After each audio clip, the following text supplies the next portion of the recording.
Hey, do you think there's ever a possibility that you'll buy into letting me light cigars in this room? Is there a possibility? Maybe if we get separate ventilation, kick it right out. Rabbit air. Yeah. Rabbit air. Tonight feels more like a cigar smoking, pontificating type of night. It does.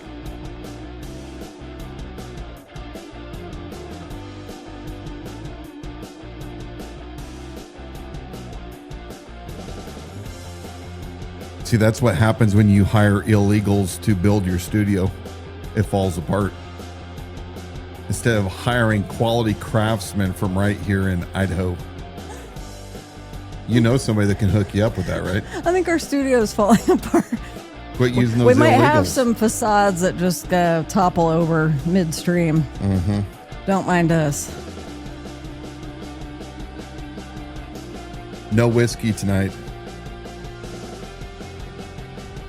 Well, we have said viewer discretion is advised.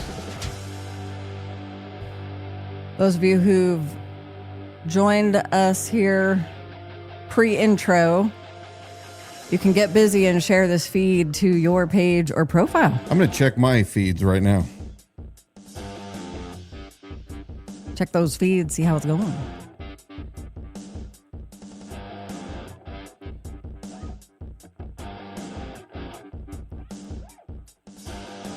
Hey, we're live on X. Give a shout out if you're on X.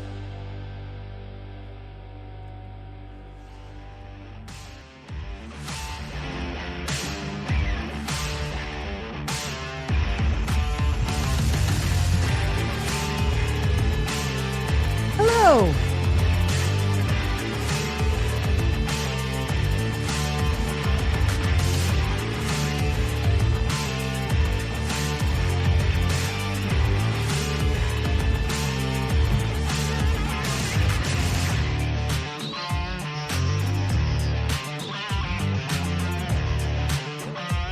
Check.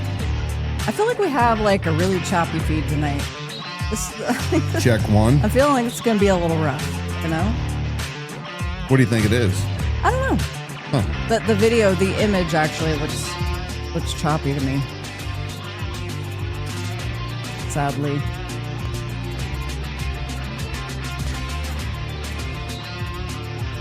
Welcome to the Liberty Without Compromise live stream broadcast. We are the only live, local, liberty-minded program right here in Kootenai County where we expose political power players, politicians, social influencers, just people in general who promote themselves with power and try to do their best to control you.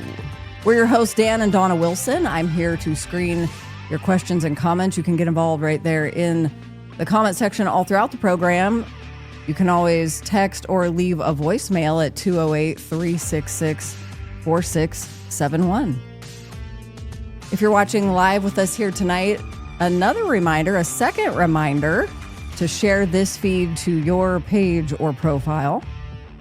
And a reminder that opinions expressed are ours only, not necessarily that of our advertisers, sponsors, affiliates, guests, or any other organizations that we may be ever discussing or recommending. They are solely our opinions. For anyone listening back on our podcast, be sure to catch us live every Wednesday night at live PM. Every Wednesday night at 7 p.m. 7 live. I like it. Live PM. Tonight on Liberty Without Compromise, viewer discretion is strongly advised because this episode is going to get a little bit intense. Dan, he might just let it fly.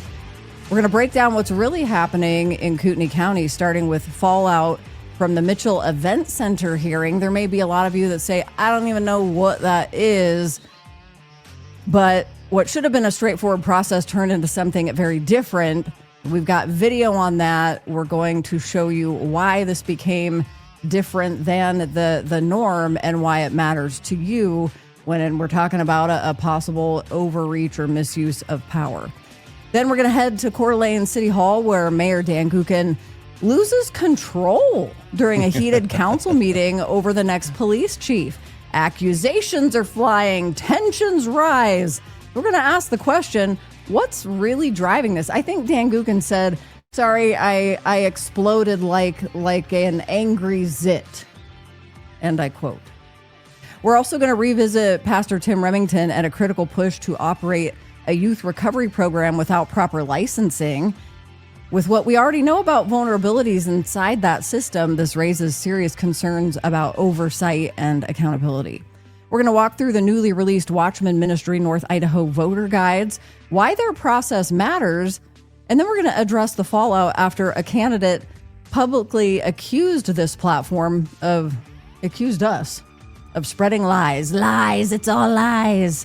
That segment's going to get really direct, not holding back, and that's probably where you have to be careful if you got sensitive ears. Before we wrap up tonight, a quick but important update on surveillance, an issue we've been tracking that continues to impact this community.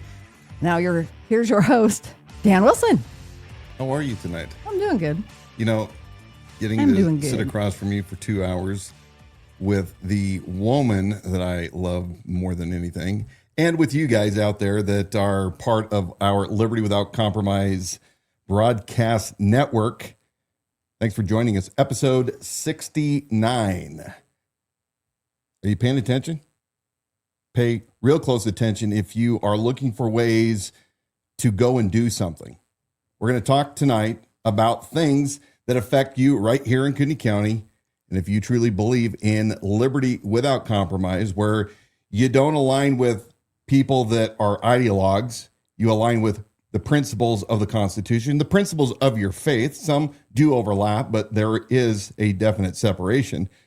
You're going to want to pay attention, because there are things that you can actually do to make a difference in your community if you are willing to put in some elbow grease and you're willing to do some hard things. We're going to give you a couple tips on what it is that you can be doing. And remember, in the comment section, there are people that are like you, like-minded. And it's a good reminder to reach out. Of course, be careful. You have no idea who's on the other line, but you can vet folks and share with them. Share with them encouragement. Share with them the things that used to, as Americans, make us proud to be an American. The fact that we could get along with our neighbors and that we could get along with our family members, and you could have some disputes, but you didn't become mortal enemies over politics. So are you ready to get involved? If you are, there are going to be plenty of opportunities that we are going to talk about. Remind me, because once in a while I get a little sidetracked. Somebody drop a comment in and say, hey, what applies to us here? But we do have a lot to talk about tonight. And we're going to get right into it shortly here, talking about the Mitchell Event Center. But I want to remind you out there, if you have any kind of a tip and or some kind of story that you want to share, especially if you want to go on the record. Dawna, what's that number? The number is 208-366-4671. You can actually call or text that number any old time. You leave a voicemail, and put that number up on the screen for you right there. You were out earlier this week, maybe a couple days ago, grabbing a cup of coffee, and you ran into somebody, and that became an interesting exchange. You got home later in the day, or actually you might have called me and you said, "You'll never guess who I ran into today." Mm-hmm. I don't know. Give me 1,000 guesses. I don't know. Yeah. There's been somebody lurking in the shadows that really started following you somewhere around your announcement as run for sheriff. And anyway, so you tell me more about that. Interesting. Yeah, Ken Scott from Post Falls, big detractor during the campaign. In fact, one of his favorite tactics was to diminish the volunteer service of my reserve police officer career, if you will. But after a while, I just blocked him because I got sick and tired of the same old crap over and over and over again. And being the mouthpiece for many at the KCRCC, and especially the Norris group. And you know who the Norris group is. But, I eventually blocked him, but Dawna still allowed him to comment on the Liberty Without Compromise, Idaho Sheriff pages. And last year, I allowed it. Last year, Ken Scott made a post where he said to Dawna, he called her my biatch. Whoops. It's lucky that Ken was not in the same room because I'd have taught him a few things. But I put a challenge out on X, posted copies of what he said, since he apparently in all of his conservative nature can't treat a lady correctly. And I gave him a challenge. If you really want to talk that way about my wife, next time you see me, let's see you run your freaking fat, loud mouth, Ken Scott, and see what happens. I'm your Huckleberry. A couple days ago at a coffee shop right here in Post Falls, I observed Ken Scott walk into the coffee shop. I was sitting outside enjoying a cup of coffee with a friend. I had to go back in and get a refill. And as I got my refill and was exiting, I observed Ken Scott sitting at his booth. I hollered at him, "Ken Scott!" And he stood up, put my hand out, grabbed his hand. I said, "I'm Dan Wilson." And immediately the look of confusion and fear washed over his entire face. And all he could do was stammer. All 5'6", 200 pounds of fat keyboard loudmouth Ken Scott. So Ken, just a reminder to you and all of your friends out there who love to run your mouths, every chance you get to actually talk to me man to man, one-on-one, you have nothing to say. I know what you are, and you're a coward. And it proved it yesterday. Or the day before, whatever day it was. But this is a lesson. You talk about my wife in a certain way, and there will be consequences. And I know many of you men out there also feel the same way about your wives. I don't think that isn't the only lesson, the only takeaway in that. My observation is that all of these guys and some of the females who have run their mouths about you a lot of times they're in the parody groups or comment sections of parody groups and either hidden profiles, or they feel that there's safety in numbers. So they've triangulated the community and they're like, "Oh, all enemies of Dan Wilson, we gather here at Fridays at 3:00. This is where we gather." You will, sure enough, over time, run into every single one of these guys because this now isn't the first time. No. And it's been funny to watch. I mean, it has been several times, probably more, because I know you've had run-ins with Bob Norris himself, and then a lot of these other guys who've been haters. And in-person meeting, I actually, as witness, have seen you be nothing but kind. I mean, not necessarily Bob Norris, are you exchanging words there? But with these other guys, polite. And then with these other guys you've run into, it's actually, hey, nice to meet you. And they have nothing to say. I mean, that has been the track record so far. I'm looking forward to you meeting more of them. Keith Bowe. Yeah. And they're all the same. They're all fat and undisciplined. Hey, we just got a message here that I just threw up on the screen from Tiki Torch Dave Riley. Oh my. Dave. I didn't even know he was still around here. Are you really about to do a podcast about me alleging I'm paid by the Southern Poverty Law Center or something? If so, fuck you. Give me a link and have me on so I can defend myself. Hey, Dave, pound sand. You have no idea what we're going to talk about. You'll have to sit back and, like the rest of the viewers, you'll have to take your turn and wait to see what we have to say. And then, with your valuable little podcast that you have as well, you're more than welcome to give a rebuttal. But this is my show. You're not coming on. I don't recognize you. Well, and Dave, the whole show is not about you. Just come up later. The Mitchell Event Center. Talk to us about what that is, because I think that's not necessarily, sometimes these things that we think are community-wide events and everybody's engaged. I have a feeling that this one has not hit the radar for most people. They're not really aware of like Mitchell Event Center. What is that? That it's at the heart of that is a family that's looking to start their small business. And then some of the trials and tribulations that they were met with to get approval for that project. Yeah. Talk to us about why. Okay, that's pretty commonplace here in North Idaho that you see families pursue that. Well, let's go ahead and play dream. the video. The video does a better Explains, job. Okay, so instead of talking, I should have had that. Here we go. So back in, it was early December of last year, I got a tip from one of our viewers that there was an event, a wedding event center that was going before Planning Commission to get permission. And while the family was applying for their conditional use, Bob Norris got up and basically spoke out against it. And we'll go ahead and put this on pause because I'm not talking as fast as my video. That video you just saw was from Bob Norris back in December. And so, look, all of the stakeholders in Coeur County, whenever there's an event center, get to have a chance to weigh in to community development, to weigh in whether or not they have any issues. They look at the plans. They look at the proposals.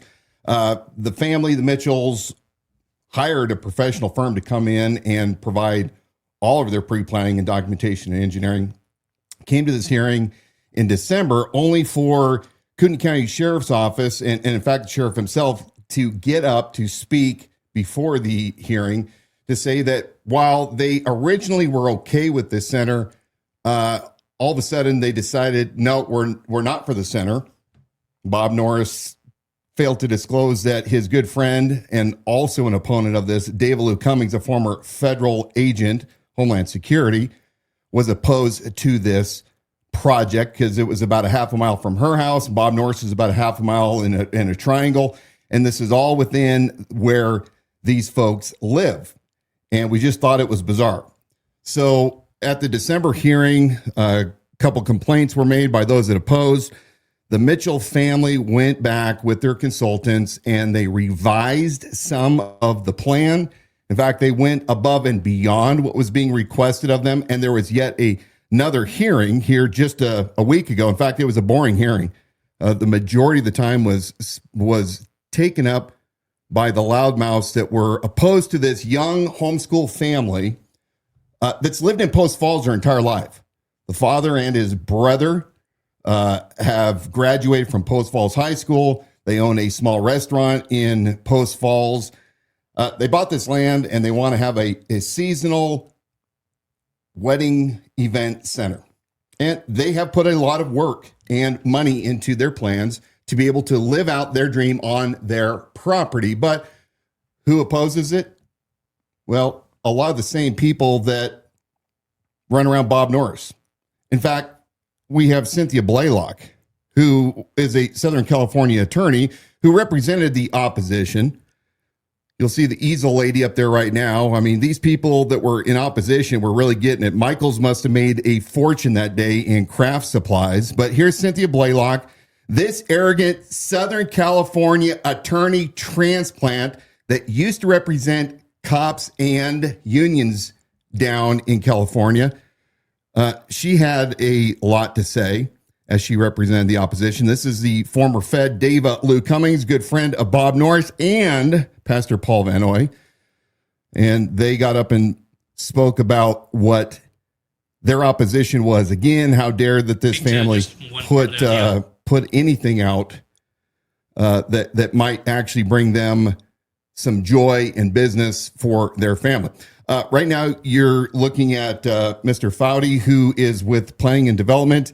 He's speaking on behalf of the new submissions by the Mitchell family to exceed any of the concerns that maybe the roads department had, Kootenai Fire, Idaho Department of Land. So we're going to listen now to the end, through the end of this video, to kind of listen to a couple key things that you might find interesting. This is the Planning Commission meeting that was just a week ago at the hearing examiner meeting.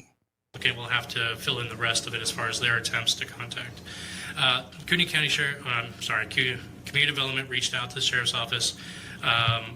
at 3 separate occasions, we received communication from Captain Scott Maxwell, and we were informed that the letter that was provided during the remand, essentially, recommendation, is what will stand. They don't have any further comments to make. They don't have any conditions of approval that the applicant can satisfy at this time.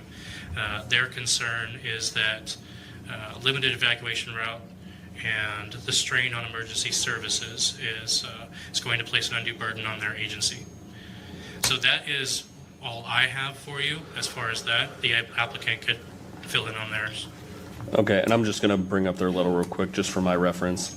So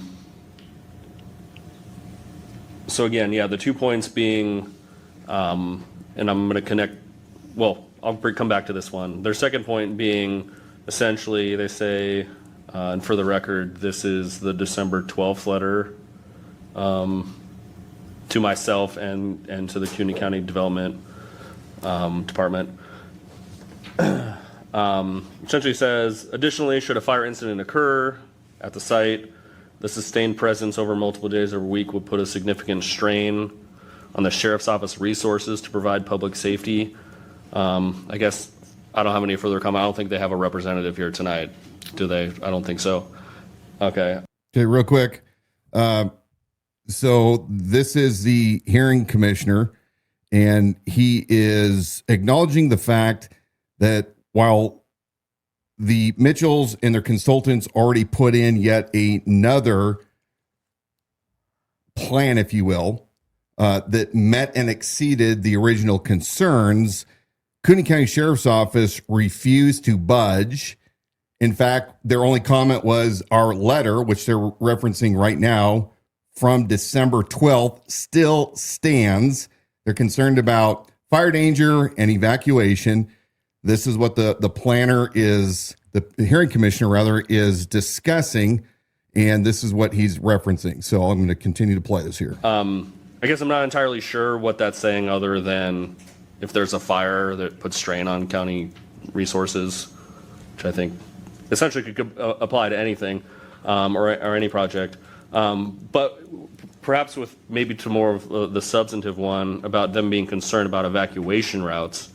I guess maybe first of all, have you seen, or maybe other staff members can chime in here, about the sheriff commenting on evacuation routes or that being a limiting factor on other proposals that you can think of or maybe supplied to the record?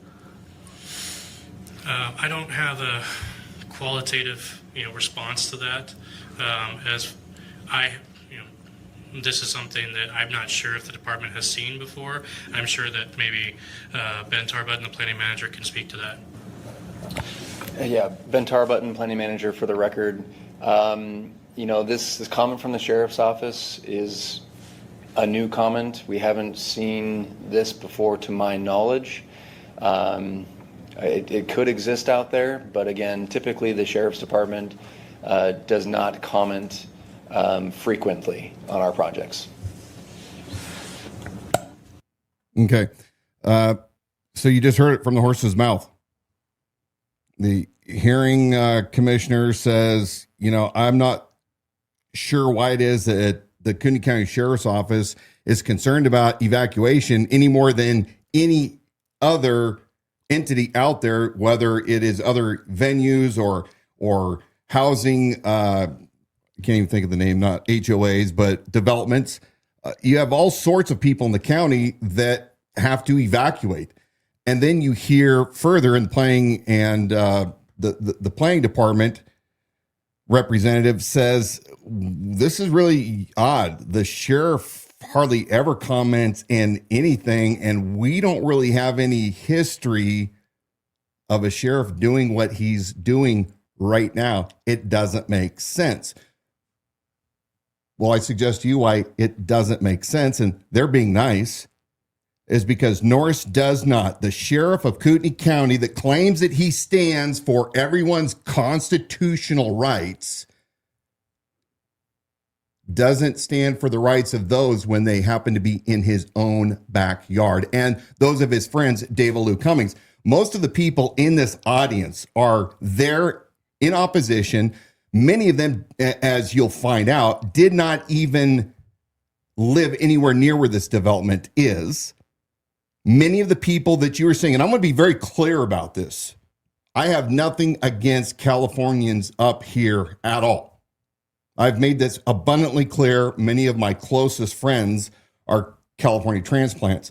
But the California transplants that you see largely in this audience are the very picture of those that we wish would never have come here. They're the ones that bring all of their money. They buy up all the good land, and then they take people like the Mitchells who have lived in this area for decades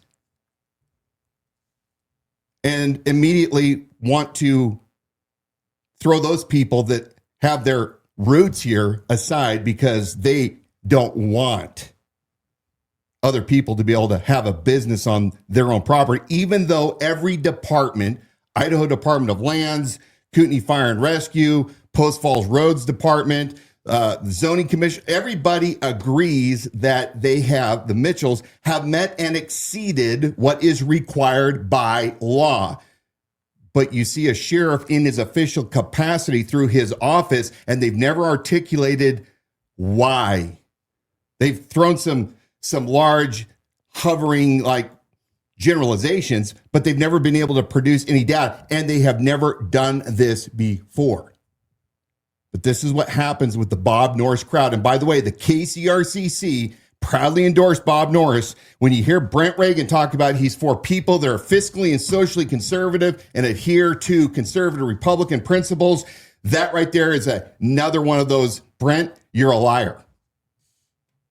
Let's play the rest of this because I want you to see when the Mitchells family, their consultant, the lady in red, is getting up to give her final proposal to the committee and to the the hearing examiner. Watch the decorum of the very obtuse, robust Cynthia Blaylock, attorney from California.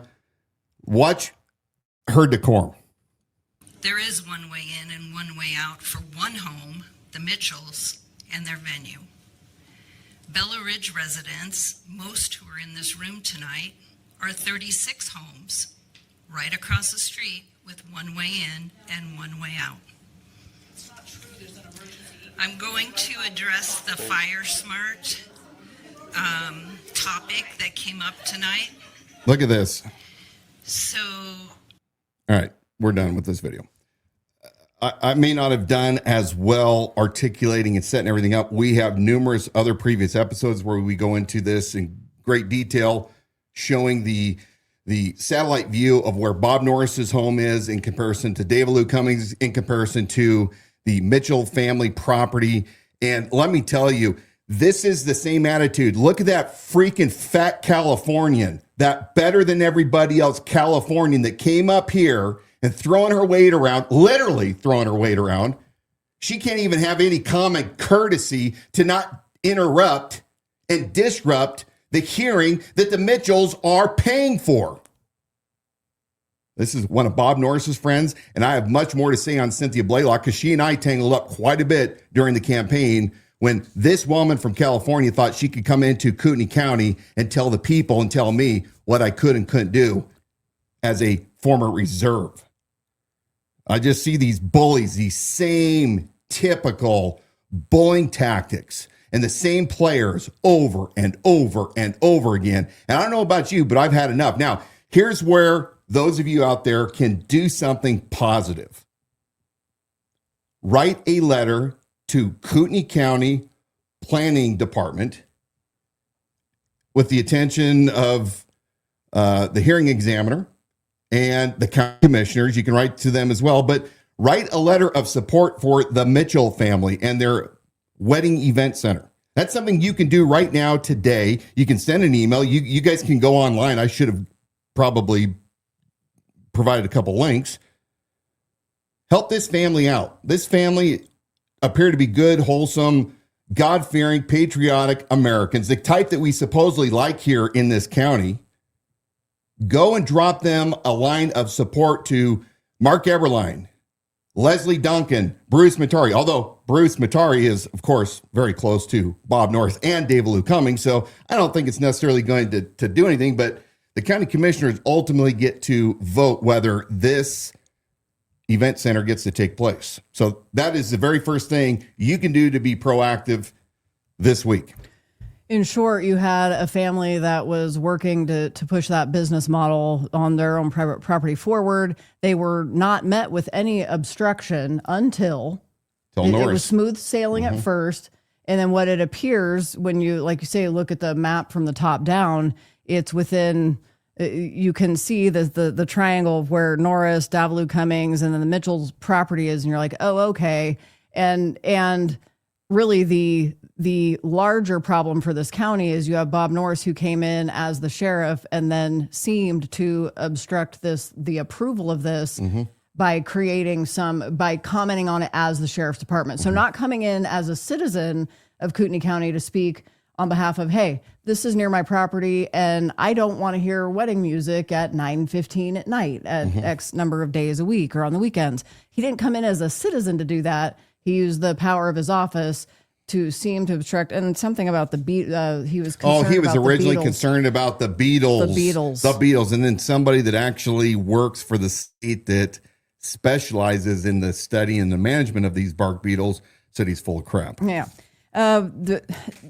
Yesterday I got a message, Facebook DM, like, hey, did you see the CDA council meeting? I heard my daughter was the person says my daughter was there, and it from the sounds of it, Mayor Dan Gookin, like it got kind of heated.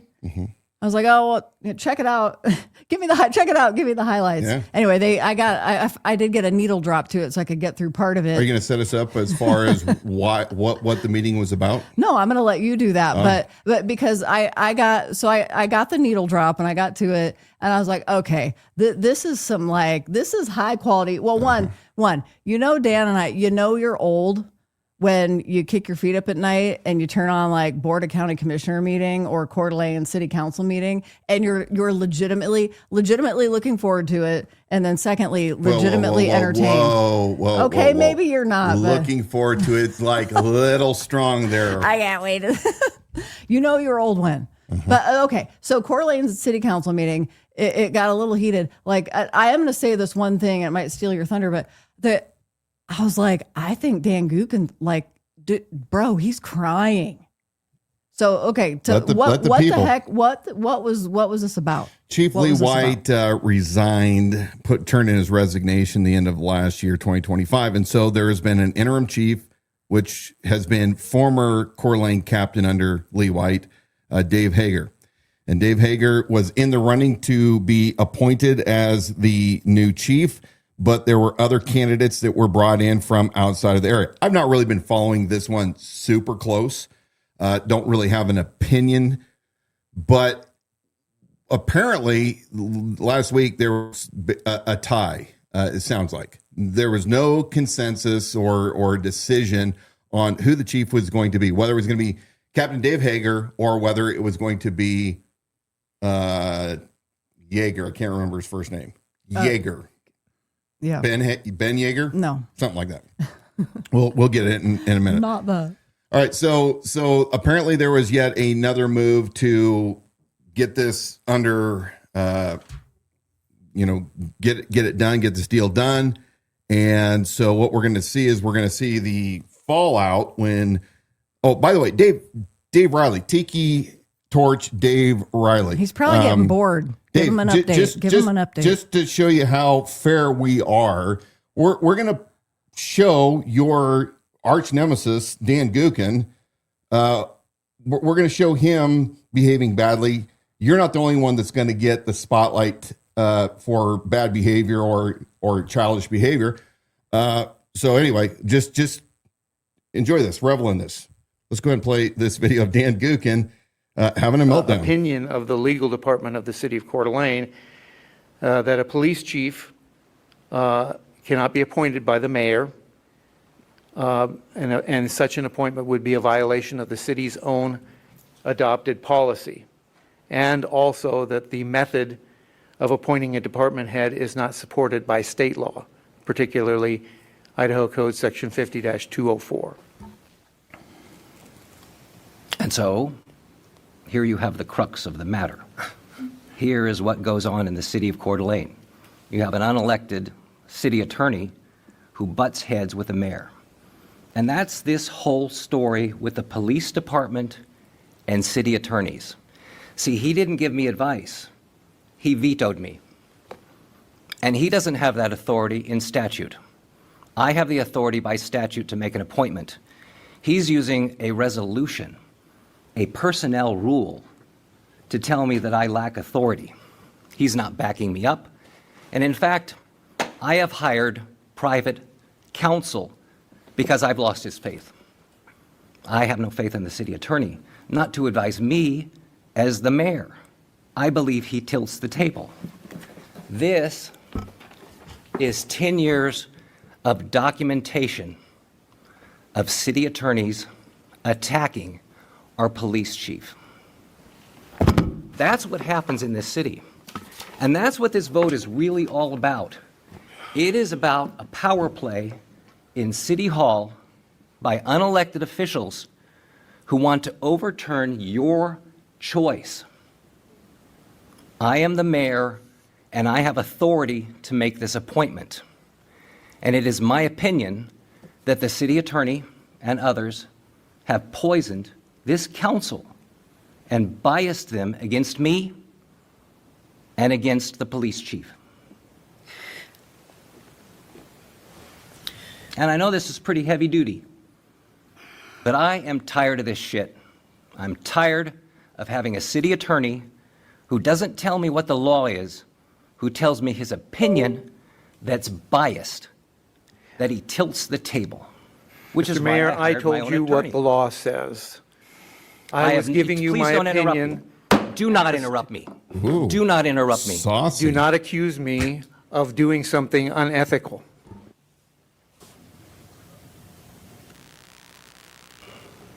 Why are you pissing on me? Why do you do this? I am not pissing on you. I am giving you what You're the not Idaho telling them Supreme the whole Court truth. says. You are not telling them. When I asked you last Thursday, when this agenda was approved, I said, do you have an issue with this item? And you said you did not. That's in the minutes. Why didn't you bring it up then? I had given you my opinion. I did not want to embarrass you in front of other people. So you're going to embarrass me in a council meeting? You decided to continue with the motion despite legal This counsel's is the decision. shit. You guys see the shit that's going on right now? You see the pushback from the city attorney? You wonder who's been poisoned up here, who's been told not to talk to the police association, not to talk to the interim chief, who's been told to ignore things? This is what's going on in this city, and I'm trying to fix it, but I'm getting pushback.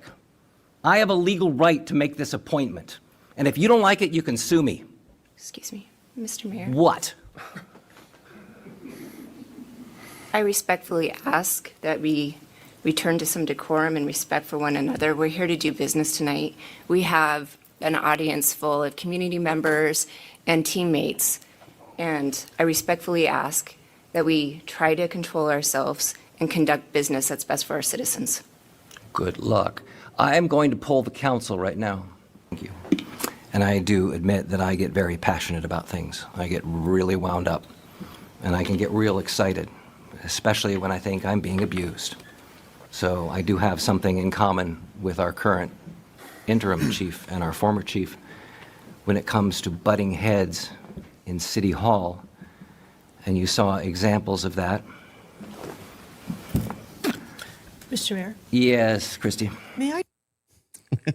We didn't get the part where he said, I'm sorry, I exploded look, like an angry zit. We're trying to keep this shorter. We're keeping it moving. We're working. The thing about this clip, I did edit the last section because he went on after he said, why you're pissing on me, to poll all 6 council members as to whether they met with such and such. And they're it like, was long and boring. are we on trial or what? What is this? I'm surprised that the great attorney, the great DUI attorney, Dan Scheckler, the defender of public drunks, he didn't seem to whip back to Gookin.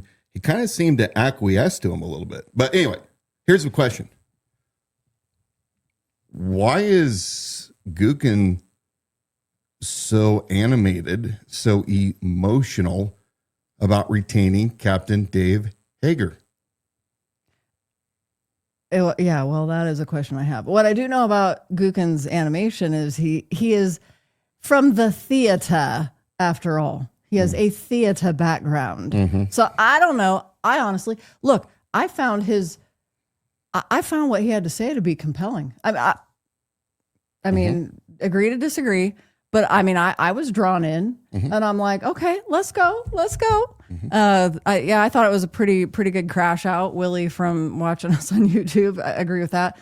But I mean, I was compelled by what he had to say, but knowing that he has a theater background, I'm like, how much of that was? Yeah. Where would you? What? We'll be clipping that. You know what? That's going to be a new GIF. Well, look, new GIF. We've had him on the show last year when he was running for mayor, as we did all 4 candidates. We had a good discussion with him, candid. But, it was really odd when all of a sudden the guy that everybody says is more of a moderate left-leaning Republican, arch enemies of Brent Reagan and the KCRCC, that all of a sudden he started cozying up to the candlelight crowd. In fact, he started attending candlelight. Yeah. And he was continuing to work with them through the campaign. They punked Dave Riley. Hey, Dave, you remember that? They punked you, right? Remember Stephanie Fetzer, David Lou Cummings that we showed you earlier in the Mitchell Event Center? You remember when they punked you and Gookin was saved from whatever it was that you were going to confront him with? Gookin was very close, very unnaturally close to the candlelight people, including horseface Stephanie Fetzer. And at the end of it, one has to wonder, why is candlelight so enamored with Gookin? Yes. What is really going on? And here's my question. All my law enforcement friends out there, retired or active, what is it about Hagar that makes him this emotional?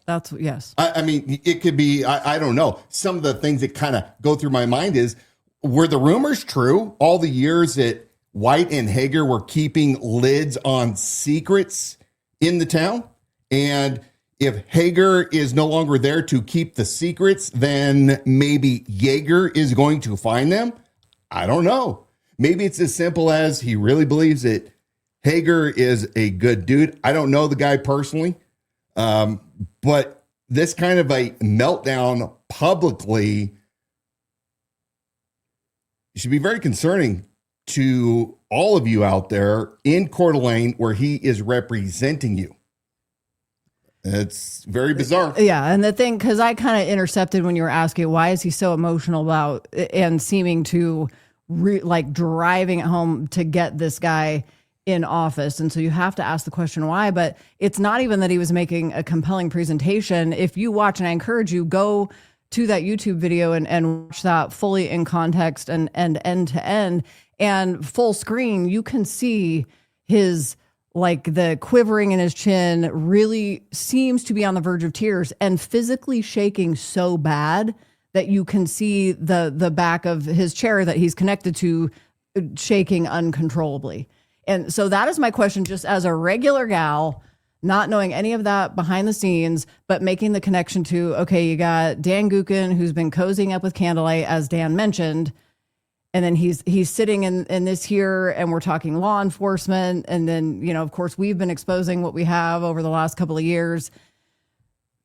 You're like, what was it about that specifically? What does Dan Gookin know that we don't know is the question it makes me ask. And what is the purpose of the emotionalism in that? Mm-hmm.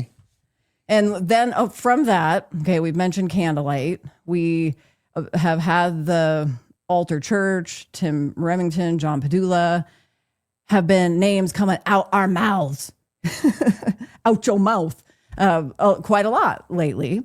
And there is something else there to highlight. It's as much as you learn about these guys, it goes very deep. And it seems like you uncover one thing and it leads to the next thing. And this doesn't mean that all of these things, this is going to be, hey, we encourage you to watch because this is going to be the one thing that changes this forever. And I think usually most great stories don't go that way because it's a series of long, hard, tedious, that, you know, are long fought and sought after.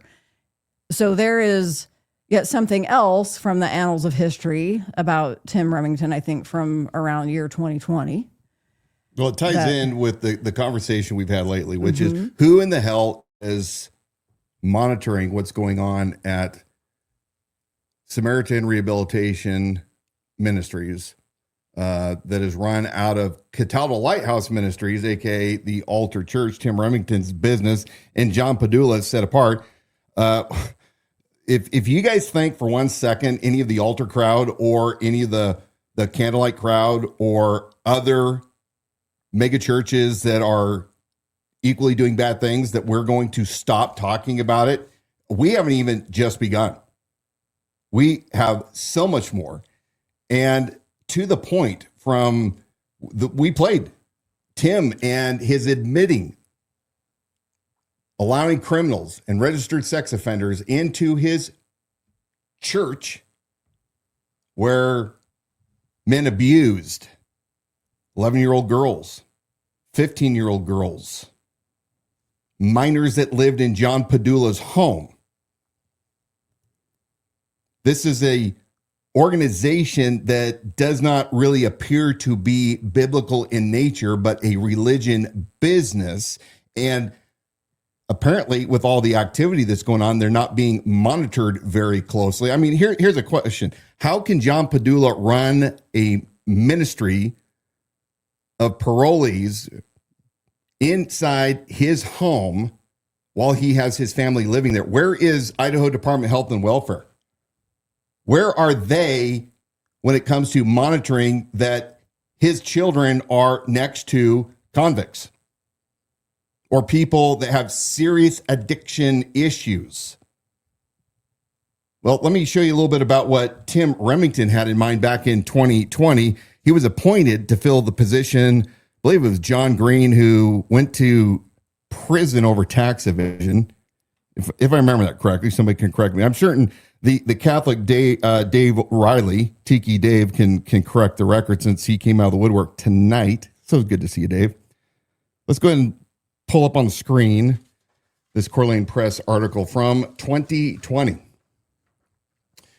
Tim Remington, pastor, we'll go to page 2, of the Altar Church and appointed lawmaker for this year's legislative session, said he was disappointed in Governor Brad Little's veto Tuesday of a bill that would exempt a local faith-based rehab center from state licensing. Quote, "It was a good bill," Remington said. "It really would have helped juveniles in this state and in our community," end quote.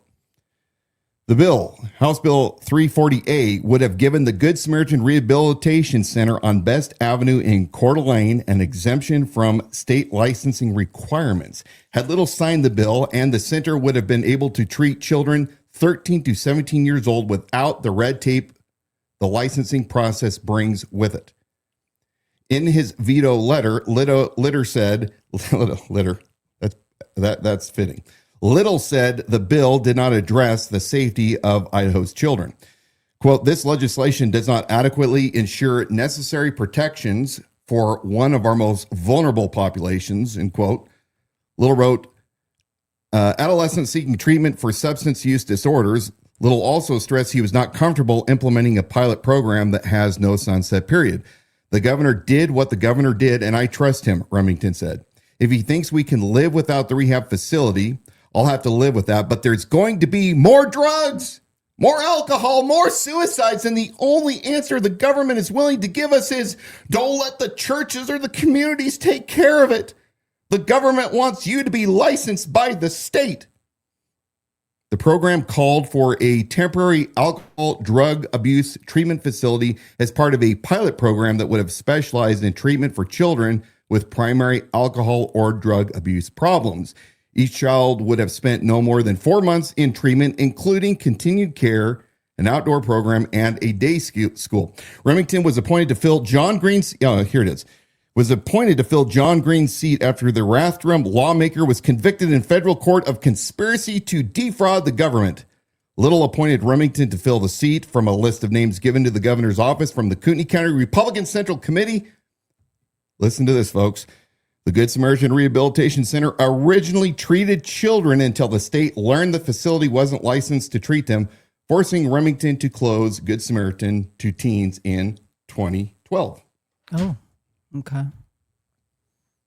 Alrighty then. You heard the whistleblower, in her own words, describe the environment that not only she observed when she was a resident there, but also when she was a facilitator, when she worked there. The predatory nature of all the men in the program that viewed the women to be pieces of meat. The abuse by those inside. And this is why Little was wise to veto this.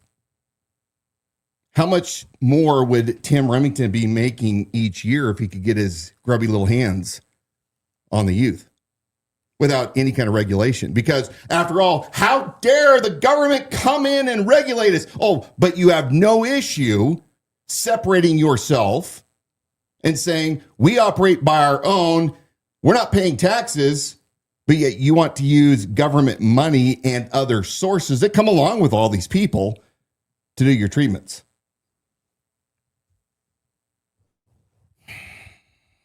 Cannot make this stuff up. Has he tried to push anything like that through since that time? Because, I mean, this was however many years ago. Well, it was now 6 years ago, Yeah. but I have not heard of anything recently. Right. But I mean, we already have seen the track record. How many kids just in the past 4 years that are related to the altar, to Good Samaritan Rehabilitation, to the ranch, to Set Apart Ministries, how many children have been sexually abused by members going through that program or folks that are working there? Now, I think... Four, at a minimum, four. I was going to say, instead of leaving that open and not to get into all of that, you can go back to past episodes, but those are things that we have uncovered with documented evidence, news articles, and... that I guess criminal history to back that up. Yeah. So that, and those are recent. And so children, there are vulnerabilities in the program even now. And that's with that not even passing, that was vetoed, and you still have vulnerabilities for children and youth in those programs. So you can and this is why it's dangerous to have these pastors that are running these organizations inside their churches also hold public office. This should be a major red flag. Because if you have those that are making the laws or enforcing the laws that are also having a side business or a major business, that's called conflict of interest. I'm actually curious how it is that you can run a business like Good Samaritan Rehabilitation Ministries. You can own all these properties that the residents are charged X amount of thousands of dollars per 3 months. It's paying for your mortgage. It's paying for your properties that you're charging. Your trust is charging back to the ministries. How in the heck can you be making money off the people that you are then ministering to on Sunday mornings? I mean, it's like a cottage industry with these guys. Does that not sink into those of you out there who have never thought about why it's not a good idea that a pastor that is overseeing recovery, also making money off of it, making some kind of financial gain, doesn't that raise your eyebrow and make you wonder, where in the world is this ever a good idea? It's snake oil salesman. It's the fake prosperity gospel type of crap. And I just can't believe we have literally a county commissioner that goes to that church. We have other elected officials that have gone to that church. I don't even know who still does or does not, but none of them put on their thinking caps and say, yeah, this probably isn't a place that we should frequent, especially, and we have a county commissioner that should know better because several of the abuses of these children have been reported in the Coeur d'Alene press. So why do we still have at least one county commissioner? And by the way, if anybody out there can confirm that Julie Hensley also attends the altar, please let me know. This was brought up to me last week by a current candidate that said, you need to check out Julie. Julie also has publicly stated that she attends the altar church. If that's the case, the potential to have 3 or 2 county commissioners from the altar church, regardless of whether Padula or Hensley gets it, I mean, it's mind-blowing. Well, mind-blowing. Yeah, mind-blowing, but also to think that the talent pool, the political talent pool, so to speak, is so centralized to who is attending one of these 2 churches. When you have over 160,000 people in Kootenai County, and somehow the nucleus continues to be one of these 2 churches or associations therein. And what? Because, and then people don't even scratch their heads on that one because they say, well, you know, we're all conservatives. Conservative must be Christian. Republican must equal Christian, and Christian must equal Republican. So it all makes sense. And you pick one of the 2 best churches. So yeah, it's like not even questioning it. But there's more that we're going to discuss related to the candidate for Kootenai County Commissioner that you just mentioned. We're going to be digging deeper into that. So for those of you who we said, hey, somebody let John Padula know we're going to be talking about him tonight on the program, let him know so he can watch. But hang on for that because we will be making our way toward that segment. So we're not all done talking about John Padula. That's coming up. One of the things. Take a look at the screen. For once, you're not paying attention to the screen. No, I actually. I'm getting a real charge out of Riley. I mean, he's acting like a frantic lunatic. Okay, so Catholic priests, according to Riley, I'm not Catholic, I don't know, clergy are not allowed to hold public office. 2 swords doctrine. Okay, I should read up on the 2 swords doctrine. Basically, makes it kind of maybe sound like you can't be in both worlds, right? So you have to either be in the faith or you have to be in government because they are very separate institutions. Okay, Dave, here's your Jeopardy question, Dave. If the 2 doctrines apply to Catholics, I got a question. Why in the hell did Immaculate Conception Church take COVID money to the tune of like $70-some thousand during the pandemic? They didn't trust in the Lord. Yeah, I mean, why is that, Dave? I mean, if we're not going to meddle in between government and the church, why is the government offering money and why is the church taking it in? Oh, I know, because the government shut the world down and the church, rather than standing up and saying, we don't comply, we don't recognize this, and actually doing their real job as the church should have, just said, yeah, give us the money, baby. Give us the money. Give us the money. We don't have to report our taxes, but give us the money. Kind of like Real Life Ministries when they received $1.1 million in PPP money. And Pastor Blood said that he was going to return all of it. And per ProPublica, they never did. All you churches that are 501c3s, you're a joke to me. I don't take any of you serious. None.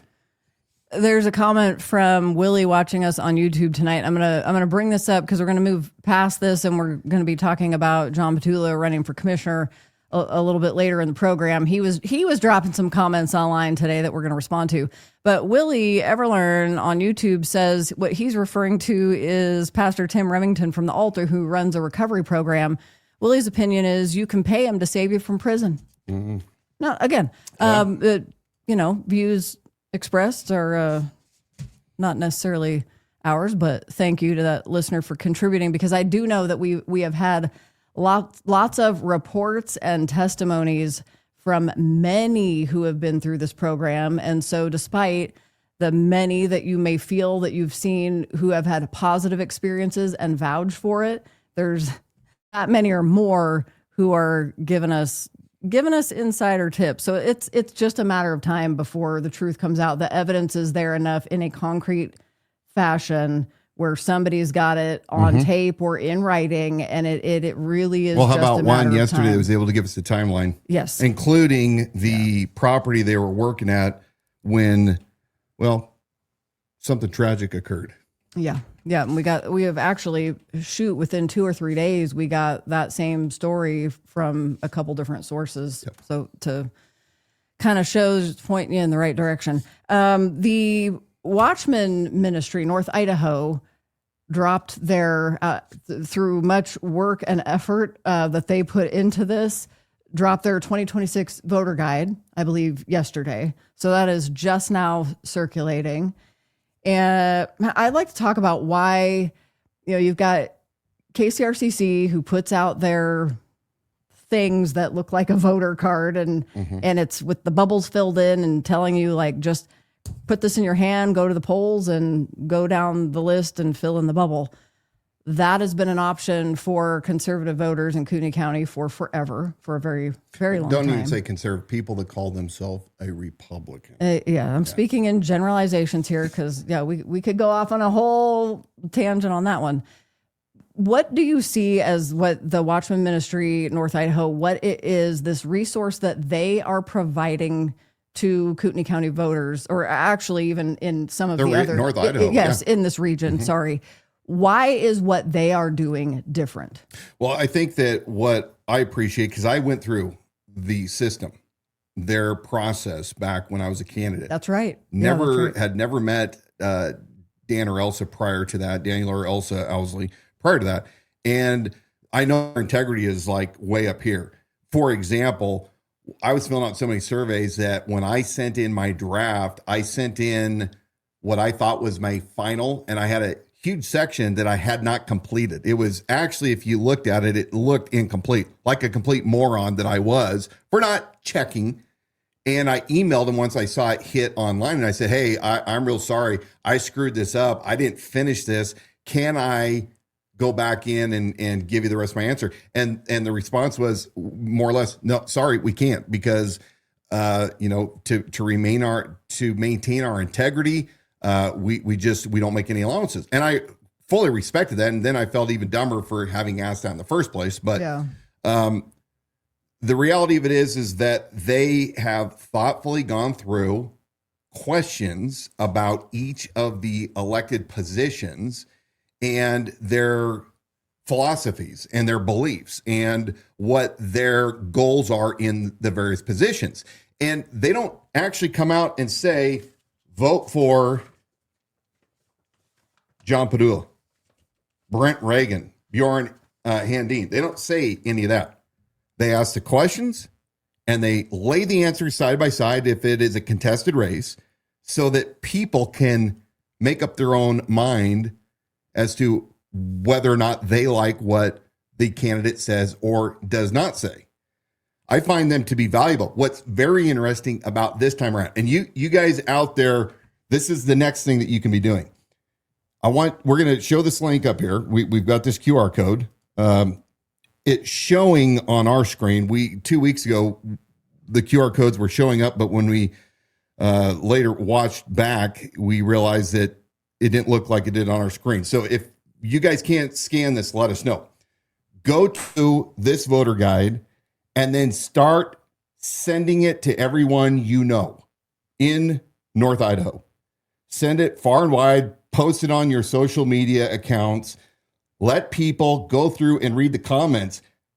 Unlike the KCRCC, which failed to go in depth with their PCs. There's like over 70, I think 72, 75, somewhere in their PCs in this county.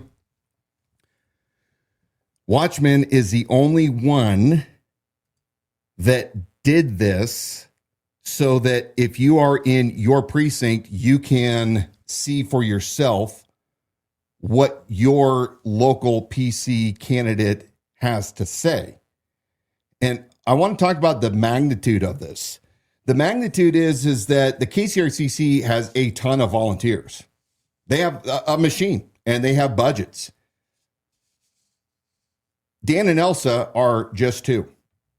And the amount of time that it took to not only do the 70-some PCs, or however many actually responded, as well as all the other elected officials for county commissioners and assessor, all of those, we owe them a debt of gratitude for offering their time, their resources, their treasure, because they feel convicted in their beliefs to provide something for those people of faith where they can look and see firsthand what the candidates actually have to say without just going down the Brent Reagan, Jeff Tyler, Bev Gwinnett red card. Let's go ahead and pull up a couple of the surveys that I thought were pretty interesting. And I don't think we have a screenshot or the website pulled up, do we? There's a QR code up in the corner, and that's going to take you right to Watchman Ministry North Idaho to their website. And those voter guides are all there available for you guys to open, print out, look over, and send them along to friends and family members as well. Here's a couple positions that I just picked because I was interested. For Precinct Committeeman 205, you have running Rick Montandon and Brent Reagan. Brent Reagan is and has been the chairman of the Kootenai County Republican Central Committee, KCRCC, for a long time. I absolutely cannot stand him. I think that he is a cancer inside the organization. In fact, the KCRCC, as it currently stands, deserves to fall because of what they have done to the people of this county. Here's a question that was asked, and I'm going to read part of his response. Question number 2 that was asked both these candidates. Do you believe that the Central Committee should endorse candidates in primaries and nonpartisan elections? Why or why not? I believe they should not. Brent Reagan's final paragraph that he wrote his answer to says, the mission of the KCRCC is to enhance freedom and prosperity by promoting fiscally and socially conservative candidates who will implement the Idaho Republican Party platform as policy. Recommending candidates helps accomplish that mission.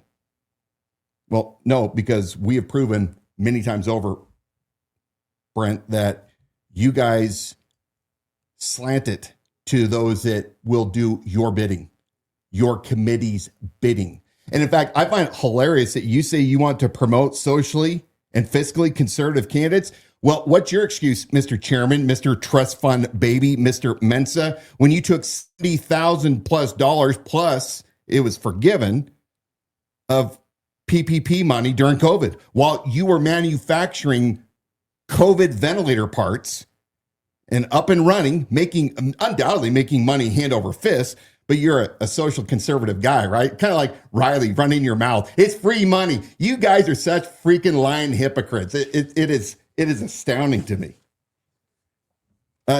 Question number 6. Becoming a precinct committee man is the most direct way to influence your local party, shape its priorities, and fight for the principles that built this nation. Are you willing to vote for these principles even when they are not popular? Please explain your answer. Here's what Mr. Reagan had to say. I will, as I have for the last 10 years, I have stood by conservative Christian principles even when they have drawn considerable criticism from progressives. Past actions are a good indicator of future performance. Okay. Well, we know that you've definitely hired some controversial people in your organization to help you out. Conservative principles. Yeah, I think that is an ideology of Brent, not actually done in principle. Number 4 question: What do you consider the most important qualities in a candidate for local office? This is Rich. Life experience is very important. If a candidate's life experience is radically different than most people's, then they may not understand the citizen's perspective. That's Rich coming from Brent Reagan. Also consider the candidate's views and their experience regarding faith, family, and freedom as the foundation for their decisions. If they do not align with those basics, then they may not make the kind of decisions you would make. Kootenai County has over 230 elected offices with taxing authority, school boards, water districts, fire districts, etc. It is important that the candidates have the foundational experience function in those positions. Often people with the skills to do the work lack the skills to campaign. This is where the KCRCC can help put good candidates in office so they can do good work. Do you guys agree with that? I mean, if you're going to hold office, if you're going to do the job, shouldn't you be able to campaign? I mean, that was the argument during the Bob Norris, Dan Wilson sheriff race. They would never force a debate between me and Bob, because Bob is very poorly spoken. Bob stammers. He can't keep a train of thought for nothing. We don't need an organization to prop up candidates. We need men that can lead and women that can lead, that can stand on their own and, yes, stand up to whatever is thrown at them. Bjorn Handeen. Now, Bjorn has commented on here many times. I personally don't know him. What I do know about Bjorn is he's been kind when he's dropped his comments. So I'm going to give him the benefit of the doubt. His opponent, Katie Schreiber, did not respond to Watchman's survey. He says that his the office that he's running for, what is your name, office you're running for, and why are you running for this position? This is an interesting response. My name is Bjorn Handeen, and I'm running for Precinct Committee Man in Precinct 414. I'm running because I believe the power of the KCRCC should be used to help build a defense of Western civilization. I have no idea what that means. Interesting. Number 2, do you believe that the Central Committee should endorse candidates in primaries and nonpartisan elections? Why or why not? His response, the Central Committee exists to uphold the party platform and ensure Republican voters have clear, principled choices. When some candidates align with those principles and others do not, voters benefit from transparency. Okay, cool. Number 4, what do you consider the most important qualities in a candidate for local office? Now, I believe that Bjorn sits on the board. I don't know. Bjorn, if you're watching, you can correct us on this. In fact, I just saw something today because you work for the lobbying group, political lobbying group, McShane, and apparently McShane was up here in Kootenai today, and you guys opened some new office or something. Okay, what do you think is the most important quality? There are thinkers. You respond and say there are thinkers, there are talkers, and there are doers. Our society is degenerating before our eyes, so I believe we need more doers. Cool. Number 8. Are you willing to hold party leaders and candidates accountable to stay focused on principle over compromise? How will you do this? Love this answer. Accountability means being willing to speak up when something is off track, and to support candidates who demonstrate consistency and follow through. It also means we should not attack the messenger when community members blow the whistle on questionable behavior by candidates and elected officials. I will invite continued engagement by community watchdogs, and I will never be afraid to reverse course when warranted. That was very interesting. I'm curious if there's a time where he has actually had to do that. Hold somebody accountable, listen to a whistleblower, and go, Central Committee, we need to stop all engines, reverse course, not make this endorsement. I mean, I find it hilarious that you have Brent Reagan sitting there talking about, the importance and conservative values, and yet he never held Bob Norris accountable when Bob Norris used illegally the Kootenai County Sheriff's badge, allowed the FOP, the Masonic Fraternal Order of Police, to use that star in an advertisement back in 2024 that went out to households in Kootenai County. And part of the endorsements that the Fraternal Order of Police were making happened to be for PCs that were not endorsed by the KCRCC. In fact, they were part of what was being called the North Idaho Republicans, or the Dirty 30. In fact, Dan Scheckler, the attorney that you saw there, the drunk attorney, he's not drunk, but the attorney that represents the drunks, that's now a city councilman, he was one of the Dirty 30 that got in 2024. Reagan never held anybody accountable. Did he call for an investigation by the AG or the Secretary of State to say, How come the sheriff is allowed to break the law when it comes to using county resources in violation for political purposes? Reagan is a blowhard yapper that is only right now in the position, barely by a margin, because he's conned a lot of people since 2016 when he built this overarching, tyrannical Central Committee and buying on the gullibility of stupid people that were moving from oppressive governments like California and Washington and others, and they were so hell-bent to preserve the republic that instead of studying what the founders had to say about the limits and the balances and the responsibility of the citizens and how our government works, they just listened to the Central Committee. The sky is falling. If we let anybody else into this organization, it'll be a cancer. It'll destroy us. We can't argue with our facts. We can't argue with our beliefs and have civil discourse. We have to rule with an iron fist, and we're going to use all the money. And the fact that the Central Committee is the game in town, and we're going to do what hasn't ever been done before, and even at the national level, they don't do. We're going to go in and we're going to choose our candidates in the primary, and we're going to claim that we're vetting them and rating them. And it's not really an endorsement, but it kind of is. And we're going to spend $80,000, like Brent Reagan says, goes out to every household in Kootenai County.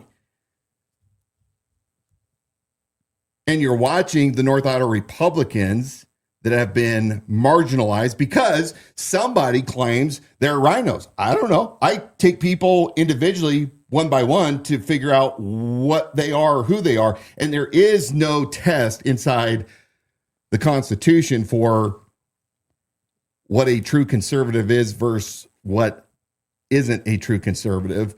But we're going to have this stranglehold on. And Jeff Tyler, shame on you for being a part of this. As the party here in Kootenai County goes down in flames, you get to own part of that. Because if you would have let the people and rallied the people to look into the candidates, and here's an idea, how about actually have debates?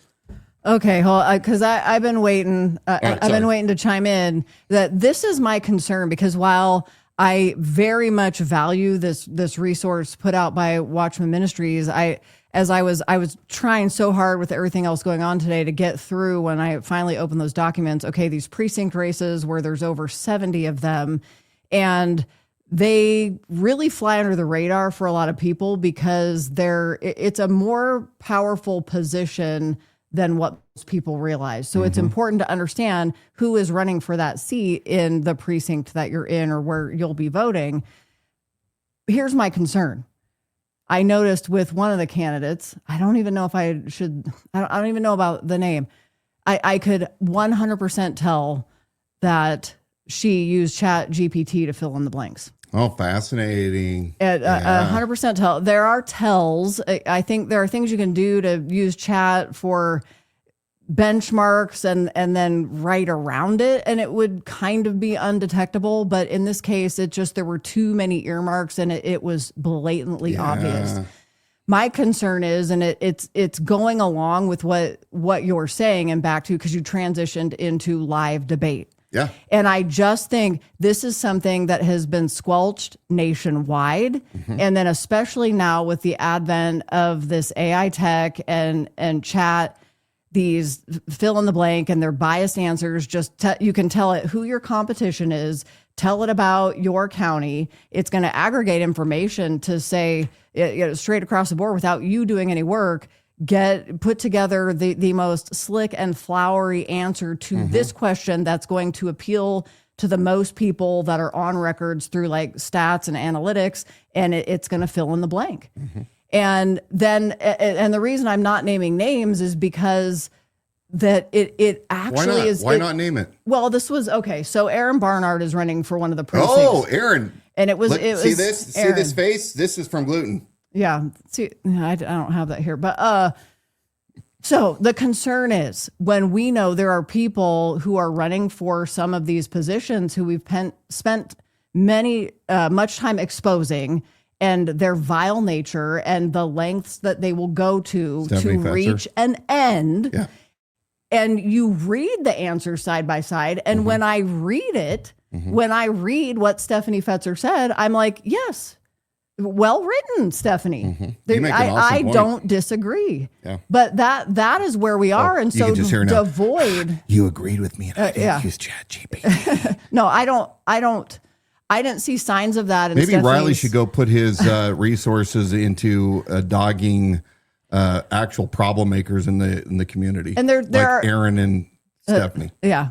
Well, because it's align, misalign, align, misalign. You guys are all in toxic relationships. But yeah, I mean, and there are other chat sources that can do that too. So while I didn't see evident signs of that in Fetzer's responses, and I thought it was very well written.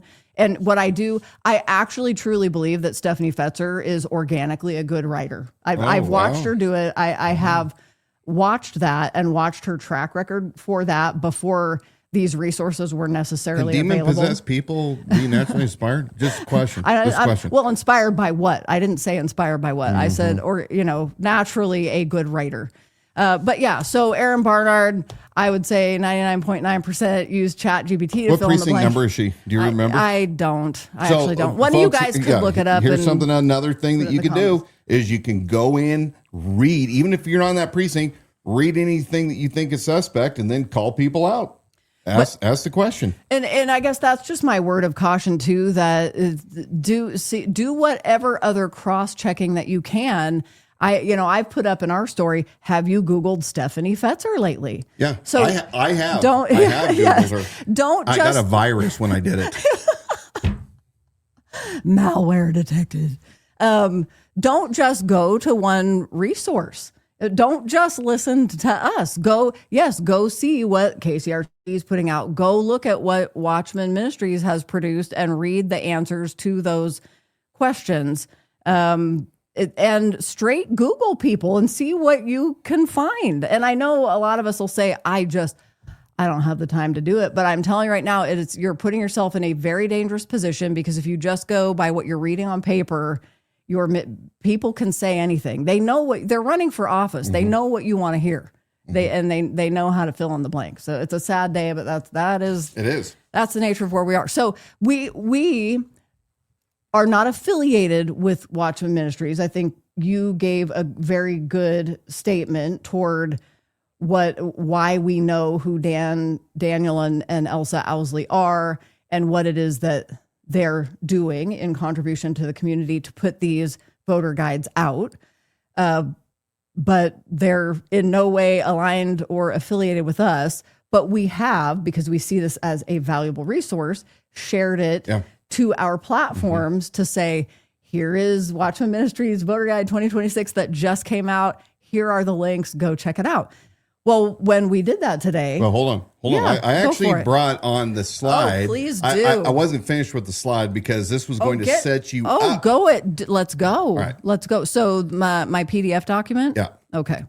So next page. You have for county commission, seat 1. Oh. You have Julie Hensley running against John Padula. Mercy me. And wouldn't you know it, Julie took the time to fill out every question. Padula didn't respond at all. So you can see firsthand that he absolutely did not respond. The next slide is going to set you up for exactly what you wanted to talk about. So are you going to say something about No, this? I think you should say this because you have this. You've got this. We posted links to the Watchman Ministry 2026 voter guide. Put that on our Facebook page today. And a gal named Susan Richmond said, interesting that John Padula for commissioner, she tagged him, so she was asking for it. Interesting that John Padula for commissioner didn't respond. That was the beauty of Dan showing you that previous slide, because you could see those answers side by side where Julie Hensley at least took the time to answer those questions. John Padula did not. Okay, curious. Well, John Padula, since he was tagged, decides to respond to Susan's comment. And he said to Susan, "It's because I don't associate with anyone tied to the Idaho sheriff who spews lies. Sorry." I responded and filled out all of the other voter guides to every other organization. The bias and lunacy is out of control. Oh my. Was there a response to that? We didn't have time to put it by prep time to put it in, but do you have a response that you can read? I do. I do. And there is one that I will put up on the screen. We, the Idaho sheriff, did not respond to John Padula's comment because we knew we could have a conversation about it tonight.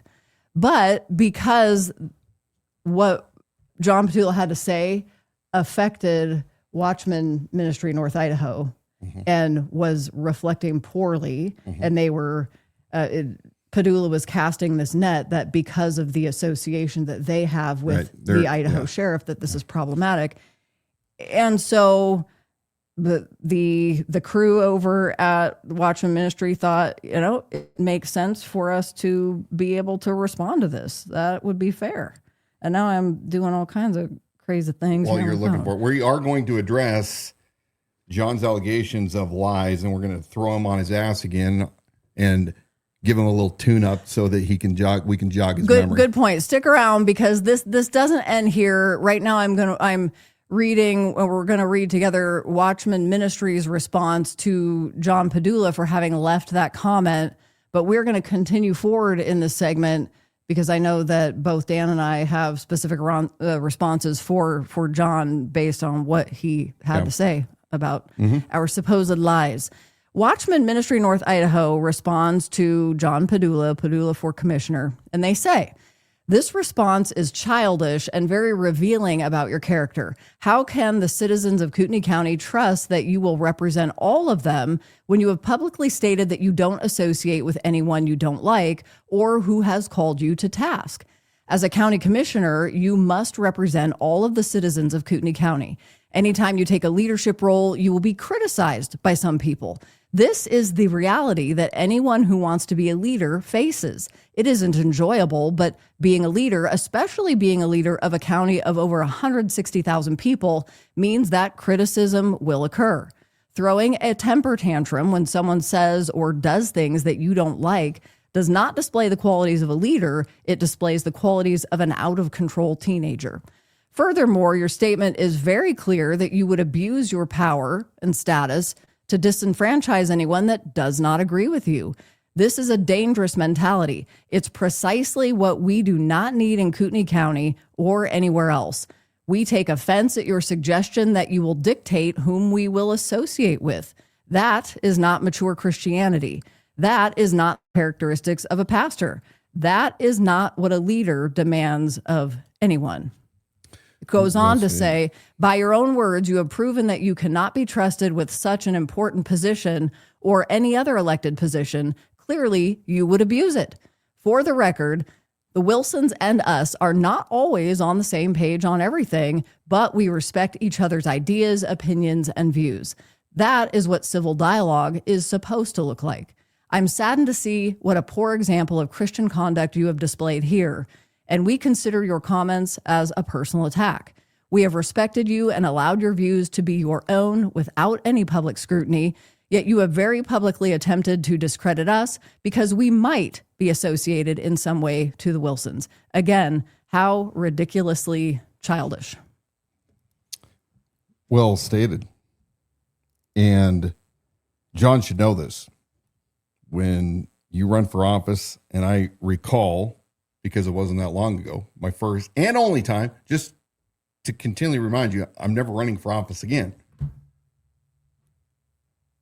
You have to be very measured in what you say on the campaign trail because you are representing everyone. Doesn't mean that you sell yourself out.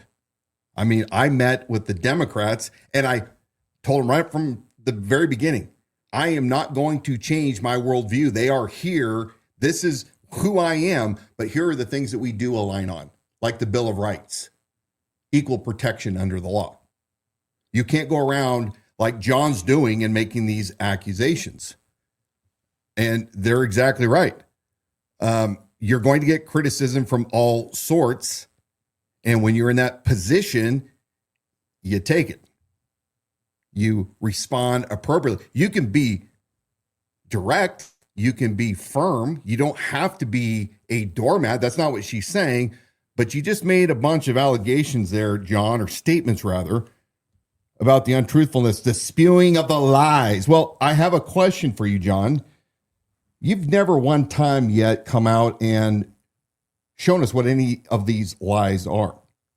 In fact, I wanted to jog your memory just a little bit of some of the things that we have spoken about you and what you have been involved with and or have done, not only as a candidate, but as a pastor, and some of the things that you've said. And just kind of like during the campaign when you were lying about me, and witnesses like Amy Fonstrom knew this and can attest to it. And we told you to reverse the lie, and we showed you the proof, and you continue to lie. You will forever be to me a liar until you repent of that. So I have on firsthand that you, John Padula, are a liar. Now, let's go ahead and watch this video that I want to remind people of, that John said of his own accord, free statements in this podcast about some of his background. And then I'm going to show receipts that apparently John is classifying as lies. Let's listen to John once again in his own words.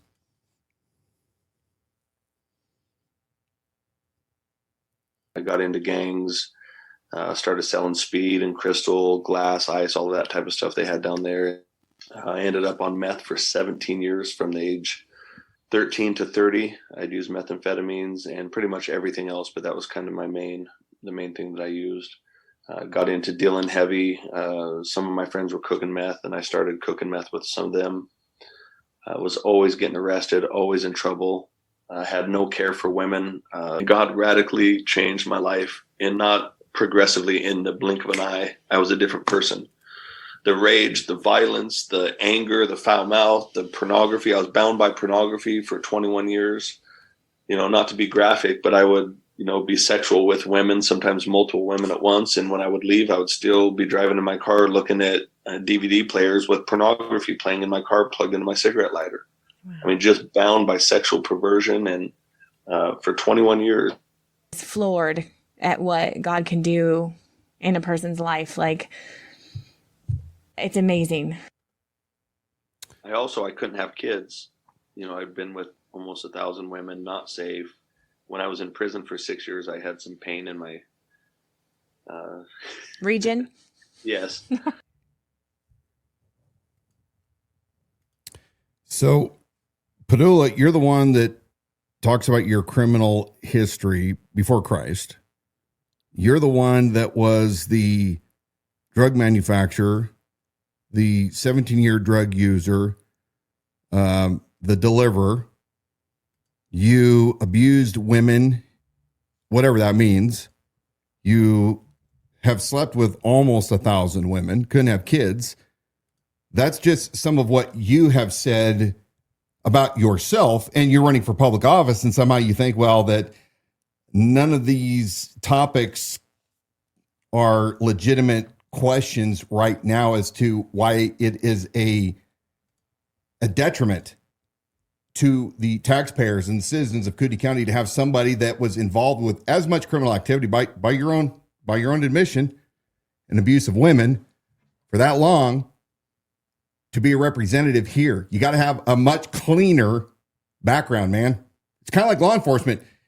You could have done all that stuff and repented and been a clean man. I guarantee you would have never been hired by any reputable law enforcement agency because you have too much baggage. But apparently you can be a pastor.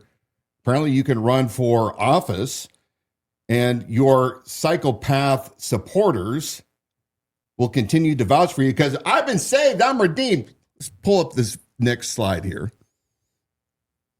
Let's go over a few of the things that we've discussed about Padula. Well, here's one in 2024, which has still not been answered, not by John Padula, nor has it been answered by the Secretary of State or the AG or the local elections office. Padula appears to have received $4,000 in duplicate maximum contributions in the primary that were earmarked for the general election He did not win the primary, did not go into the general election, and it appears never returned those $4,000. There's one. Haven't heard anything about whether or not he can refute that one. Let's go to the next slide. This was just recently. Again, illegal maximum contributions by the same owners of two different companies by $1,000. We caught that. We had to turn that in. He wasn't paying attention. Again, might be a minor slip, but he kind of has this pattern that's building with his inability to properly allocate or handle his contributions. Let's see. That's covering up my screen. Yeah, it was an important comment. Okay, we'll pull it back up here in just a Bring second. it back up later. Thanks for sharing that. And I'm already blind, so I can't see half this stuff.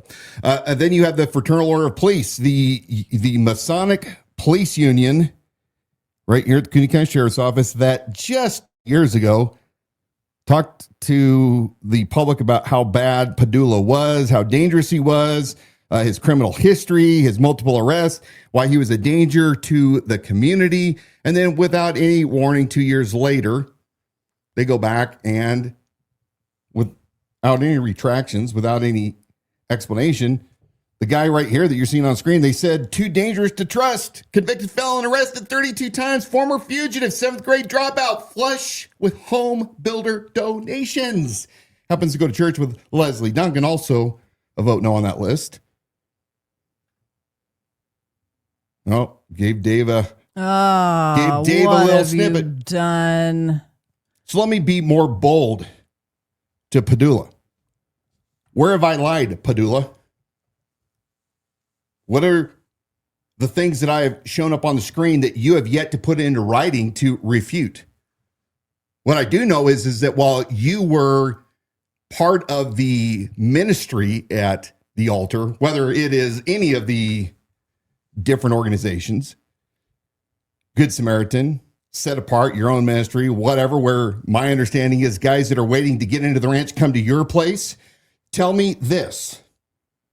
Did your own children, yes or no, John, did your own children get sexually abused by one of the inmates? The one that was recently convicted and went to jail for assault, sex assault on 2 minors.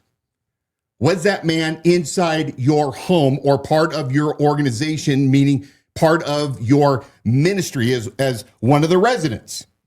If that is the case, you have zero discernment to allow your own children to be abused. I have not heard this refuted. I've heard multiple times that this is exactly what took place, that there is no separation. In fact, I ran into a kid the other day in our conversation. He said, I've been to Padula's house many times. I've never seen a separation between the residents that were inside the house and John Padula's own family. What do you have to say for that, John? Answer it. Answer the public whether or not you have good discernment by allowing your children, the people that you're supposed to protect more than anybody else, the ones that you have a first duty to serve. Or how about this? Was it a lie? Or did not Mason Poole receive oral sex from your wife, another resident in your program? The one where Tim Remington said that he almost lost Amanda, he almost lost you, and that you were going back to your old ways really quick, you were spiraling? Where's the lie, John? See, John, you have so much baggage that in your life, you shouldn't be anywhere near the Coeur County Commissioner's office. I don't even think that you should be a pastor.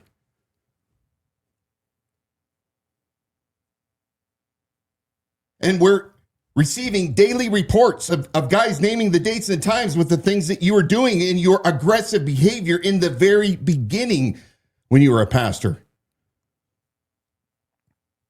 Where are the lies, Padula? I've said them many times, what I've already repeated tonight, and you have yet to come officially and address them. So it's a challenge, Padula. Show me where I'm wrong on any of these things, or give an explanation. And to all of you rabid supporters of Padula, probably most of you are addicts, which I understand that, and I'm not judging you from that, but it's like you are so enamored because you got some kind of help. Some of you may be fully recovered. Some of you have relapsed numerous times. Some of you were treated so horribly that you have called it the scam that it is. I thought it was bad when we were discussing Paul Van Noy, the guy that admitted on tape to molesting his next door's neighbor when he was a teenager, whose sister said that he was molesting her when they were kids for several years. The man that failed to report his own daughter's sex assault that took place in his very own home by a neighbor man. I thought the rabid people that came out and supported Paul Van Noy were messed up. Some of these guys that I know for a fact are themselves sexual abusers. But the general parishioners at Candlelight that were just so pro Paul, we got a lot more coming out on you, Paul. Be waiting. Be waiting. But I found a new level of stupid when it comes to Padula supporters. You guys are so stupid, you can't even figure out that there's a difference between I'm redeemed, I'm a believer and redeemed, and my sins are no more. Doesn't mean that they never occurred. It means that it's not held against you from a salvation standpoint. But it doesn't mean that you get started at ground zero socially from a civil standpoint. It does not mean that that you can do the most heinous thing. But if you've repented, man, and like Tim said, well, I can't hold that against them anymore. They're saved. And well, yeah, you can when it comes to holding people responsible and accountable for their actions. People fulfill sentences all the time for their convictions. There are long consequences, some of them lifelong.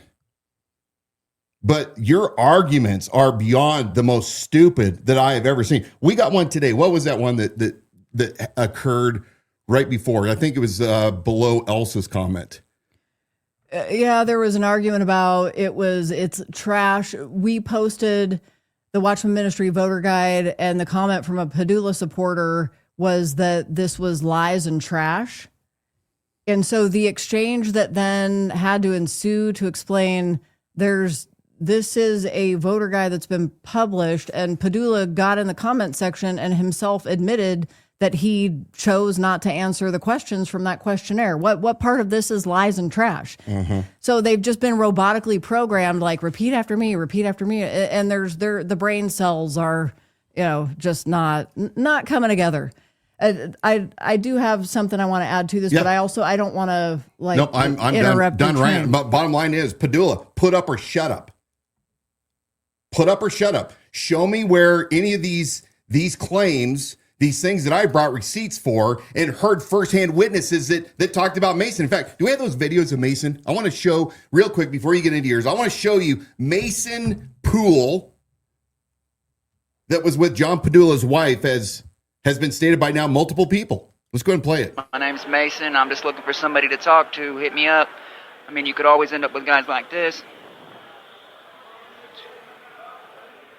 But if you hit me up, I promise I'll change your life. Mm-hmm. Hey, what's up?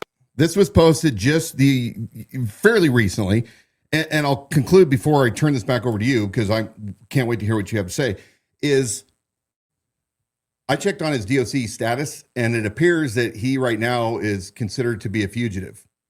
Hasn't been checking in with his probation officer. So, again, Padula, you're the one that put yourself out here. You're the ones that wanted to tell everyone you'd slept with almost 1,000 women. And we're talking about the sexual dysfunction that's in your life and all the other problems that you're bringing potentially into the county because of your past actions. Prove me wrong. And don't call me a liar or Elsa and Dan or Watchman liars anymore if you yourself can't provide the proof of these so said lies. Okay, go ahead. There's going to be a couple of things that I follow this with, because we had a comment from Elizabeth Wolf, which is going to be very important to address as it's connected to campaign and marketing stuff. And she has insider knowledge. But we had this comment for those who say, okay, Dan Wilson has presented a very cogent argument as to why John Padula is a liability for that office. We got into somewhat of the theological discussion when that's the debate that his supporters have, the redeemed debate. This gal, her name's Amber Marie, dropped this as a public comment on one of our posts regarding Padula, where we've really been hashing this out. And I want to share this comment with you because this brings a perspective that you and I are not able to bring. So Amber Marie says, and I don't have this to put up on the screen. If somebody wanted to cross-check it, I can certainly send it to you. Let me know. So Amber Marie says, every addict can relapse. No one is above that. Even those that are strong in the faith and recovery can relapse. There are reservations that addicts don't even know they have. For example, I God-fearing, I had years and years of clean time. I held important positions in my community, had a great job, graduated college, never, ever even thought about using. I would have bet millions on never using again. And then I had a stepson pass away at 12 suddenly, followed by even more traumas within the family. I relapsed. Drugs are cunning and powerful. They can have a grip on you when you don't even know it. To believe as an addict that you have complete control over that is complacent. To believe you are above it is a scary place to be. As an addict, I have to humble myself and remember that. With that being said, I believe a responsible addict in recovery would have the humility to not put themselves in a position of power in the form of policy making or politics. An addict's testimony is a powerful tool, one that can change lots of lives. That's where the power should lie, along with the power that strong faith gives you. God is good and definitely protects my recovery. However, the devil is in the drugs. One moment of weakness is all it takes. Even non-addicts have those moments. Even very faithful and spiritual people have those moments. Addicts are not above that. I will also say that I thank God for working in the lives of those walking around clean today, including his work in my own life. And then she tacks on one additional comment. She said, I must add to this by saying, I agree. There is a liability aspect to this that people are overlooking. Even if John never uses again, which I hope and absolutely believe is possible, there are loads of ways his past can be a liability to that position. Even if he did the right thing when faced with any possibility, the liabilities are truly limitless. I do think it's a beautiful thing that so many people's hearts want to take a chance, but logically speaking, the risk is still there. The consequences of past actions are relevant to that position. What was her name? Amber what? Amber Marie. Okay. Oh, so we appreciate that. I might have had a short exchange thanking her for sharing that comment and making it public today, but I couldn't have said it better. And like I was telling you, obviously she's bringing a perspective of having walked that walk and just very eloquently said. And I think a powerful point and the words that really stuck with me is the liabilities are limitless. And I thought that was a powerful statement. So on to Elizabeth Wolf shared with this a public comment. So I appreciate this, Elizabeth. This was a bold stance, and she wants to say, and her logo's here, Maddie's Digital Marketing, I believe is the name of the business. She says, John Padula talking about lying. We should talk about John's recent lie to people in the community that he, quote, fired Maudie's. And so Elizabeth Wolf is affected firsthand by this lie. She continues to say, the truth was we walked away from his campaign and gave him a full refund. So that if Padula is wanting to position other people who are calling him to accountability liars, I appreciate Elizabeth Wolf, Maudie's Marketing, sharing your perspective to say, this lie has been spreading around the community by John Padula himself, and it kind of looks like Elizabeth has had about enough of it. Well, I think that, anybody that would continue, especially if they call themselves followers right now of the way, followers of Christ, don't look at everything that's been presented, including the inability of John, while he is part of these different organizations within the Altar Church, Cataldo Lighthouse Ministries, and all the sexual abuse that has occurred under his watch, and continue to support him now to go from church into public life. I question what spirit you have in you that isn't helping you discern the absurdity of this. The scripture is full of men who fell and were held accountable. They were saved, they were redeemed, but there were long-term consequences. Go look at King David. Look at all the consequences in his life for many of his sins. Look at Eli, when Eli's kids were running amok, doing whatever they wanted, doing vile things. Eli lost rather to Samuel. All right. I don't know what else to say about that. Well, Dave Riley's been hanging on for a long time here. Who? Giving him. Oh, Dave. Yeah. You're making that boy wait. The guy that was behind the library book that Norris supposedly went and grabbed from the library, that Riley has told people that he actually provided that library book. I wonder if Riley would actually cop to that. Did you check it out? Did you check out, Dave Riley, did you check out that book with your library card and then hand it over to Norris? Maybe he did with his wife's card. I don't know. Interesting question. I want to know. Mm-hmm. Let's play this next video. Let's get into what Dave Riley is just antsy to find out when he told me to go fuck myself. Oh. That wasn't very nice. Well, it's the video. What do you mean, which video? Mm-hmm. Yeah, which one? It's one of the 6. It was the last one we had. There's a guy standing up at a podium. Oh, there you go. Podium guy. A few minutes ago, in the Middle District of Alabama, a grand jury returned an 11-count indictment charging the Southern Poverty Law Center with 6 counts of wire fraud, 4 counts of bank fraud, and 1 count of conspiracy to commit money laundering. According to the charges in the indictment, the SPLC is a nonprofit entity that purports to fight white supremacy and racial hatred by reporting on extremist groups and conducting research to inform law enforcement groups with the goal of dismantling these groups. As the indictment describes, the SPLC was not dismantling these groups.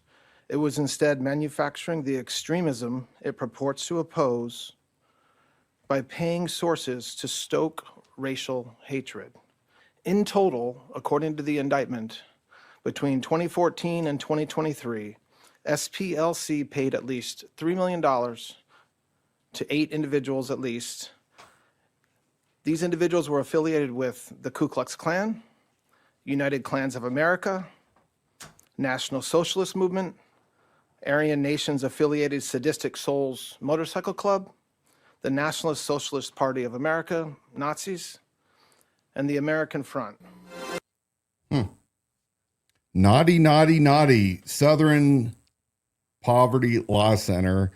Marxists, they have never done anything for the good of the American people. They're liars. This does not surprise me in the slightest. But here's where it's interesting. It's interesting because they were funding the opposition to behave, to get disruptors in there to behave and do the things that they claim that all these groups are doing. So they're paying provocators to cause problems so that Southern Poverty Law Center can come back and go, see what these guys do? They're conspiring. They're anti-Semites. Look at them. We got to get rid of them. It's kind of like creating burner profiles to argue with yourself. Right, Stephanie? Yeah. All right. Let's go to our next slide. This is going to be interesting for those of you who have not been following. Southern Poverty Law Center. Read this real quick, page 2. Again, acting attorney Todd Blanche.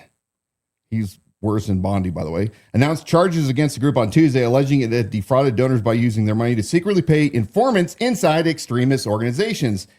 The group spent more than $3 million between 2014 and 23 to informants involved with groups like the KKK and the National Socialist Party of America. Go to the next page. One field source for the Southern Poverty Law Center was a member of the online leadership chat group that planned the 2017 Unite the Right event in Charlottesville, Virginia, and attended the event at the direction of the SPLC, according to prosecutors. The anti-Semitic rally had hundreds of participants and saw a protester drive his car into a group of counter-protesters, killing one woman and leaving at least 19 others injured. The rally was held amid controversy over the removal of Confederate monuments, which local governments opted to take down in the wake of the Charleston church shooting. In 2015, a white supremacist shot and killed 9 people at Emmanuel African Methodist Episcopal Church. Let's go to our next page from the Coeur Press, December 11th of 2023. Idaho Freedom Foundation quietly hired Dave Riley to help shape messaging. Now, Brent Reagan, chairman of the Kootenai County Republican Central Committee, also happens to be the chairman of the Idaho Freedom Foundation. So apparently they hired Riley. I wonder how he got that job. I wonder how Riley got that job. He's wearing the North Idaho Rejects Hate t-shirt. Let's go. I'll read the first part of page. Let's go page 2.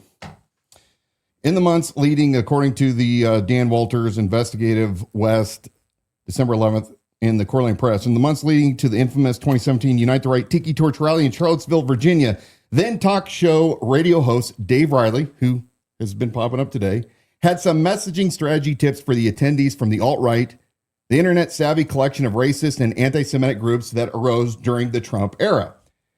Using the screen name Davy Crockett, King of the Wild Frontier, Davy Crockett Riley was part of a private invitation-only online group involved with brainstorming, planning, and promoting the rally.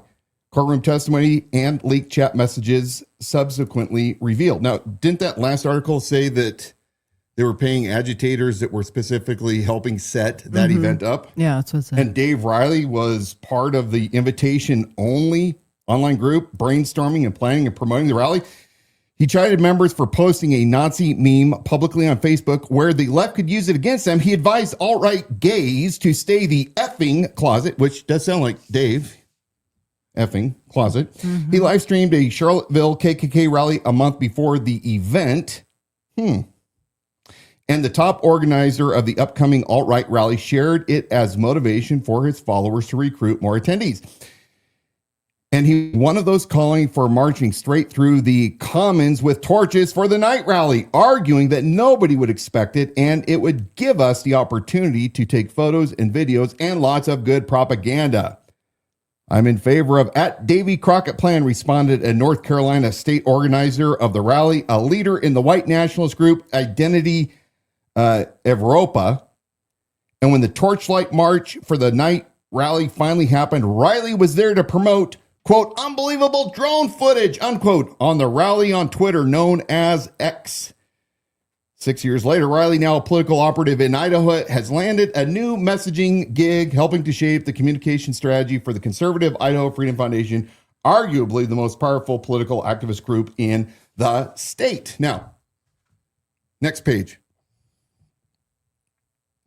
It has long been said to me, as soon as I found out who this Riley character was, by men that would know, remember I was former law enforcement, that have always suspected that Riley was paid opposition, that Riley gets himself involved in all kinds of controversies in order to whip people up, doing kind of like what the Southern Poverty Law Center was doing, while he's claiming, I'm a conservative, man. I'm against those Jews. I'm against those blacks. I'm against all the people. Like, I think he said at the Mark Fitzpatrick governor, heterosexual. Mark Fitzpatrick is running for governor right now against Brad Little in Idaho. And they had this heterosexual event in lieu of pride. Yeah. And it was poorly attended. And Riley's up there, and they were talking about how clean Boise or Eagle or one of those cities was. And he said it was basically, and I'm quoting, guys. I'm paraphrasing rather,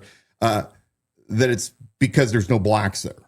So Riley, as far as I'm concerned, has always been a race baiter. He's one of those guys that I've never trusted. He can't swear, by the way. He's like the absolute funniest dude I've ever heard. It's kind of like when I try to I'm swear. When I try to swear, I can't. Just don't do it. It's like, yeah, it's cute, but so I think it's funny that Riley.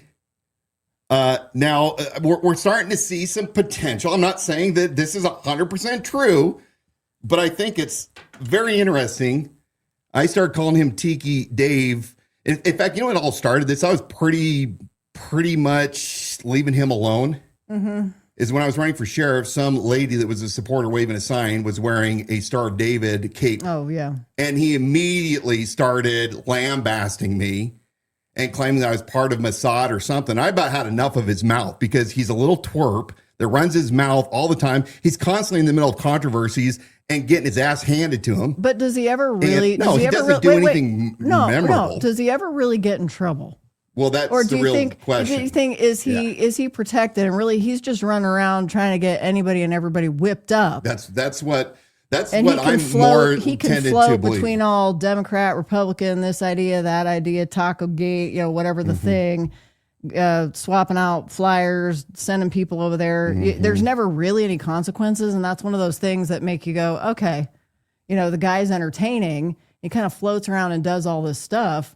But if you tried to pull one stunt, if you tried to pull one of these stunts, I mean, you'd be like excommunicated from the county, and I mean, that would be that. So how does a dude like this just kind of float? Well, I don't know, but we need to start asking the questions, and we need to start looking closer. And here's what I'm going to say to the end. So Dave, I mean, the whole show wasn't about you, Tiki, but we do have questions because you were in the middle of this stuff. And I don't know if this is him trying to call me or not. Somebody's blowing my phone up. That's right. Whoever if that is him and gave my number, bad on you. We're no longer friends. No. I'm not going to pick up my phone. It's my show, Dave. I'm not talking to you. We're going to talk about you. Is he ever going to get? I mean, really, is that how this is going to be? Absolutely not. The day we have some things that he did that will never be fixed when it comes to us. I will never give the guy the time of day. So ask the question, as you start digging through this funding, what is Dave Riley really a part of? Could be nothing. Might be nothing. But like you brought up, dark money. He's constantly in the middle of some controversy. Brent Reagan was pretty close with him. He was at the Idaho Freedom Foundation, apparently, until people started going, hey, why is this guy that was part of Charlotte? Yeah. Why is he now up here involved in Idaho Freedom Foundation work? Yeah. You're just popping off on the mouth all the time. You just don't get in trouble. Mm-hmm. Yeah. So there you go, Dave. You can now put your own podcast together. I'm certain that you need another topic. So go ahead and rebut it. Tell us exactly why you're not involved. He really wants you to pick up the phone. Nah. Dan Wilson. All right. That's Dave Riley. Tiki Dave. Tiki Torch Dave. Agent Tiki. To be proper. Agent Tiki. I knew something. I knew it wasn't like maybe he's a confidential human source. Maybe he's paid by the Southern Poverty Law Center. I don't know. Okay, we're at a couple of hours here. I know that we talked about a little bit on surveillance. You had an update. Do you got a couple of minutes for that before we wrap it up? I think we're so late now. Let's just we'll push it in towards next week. You are over it. So yeah, stick around. There's always going to be something new actually in that surveillance. Dan Gookin can write, since he's the author of the original For Dummies book. Okay. Maybe he could write, and Dave might benefit from this, although I don't think he really likes Gookin, won't give him any money. Maybe he'll pirate it or steal the book from the library. But he could learn Swearing for Dummies would be a good one.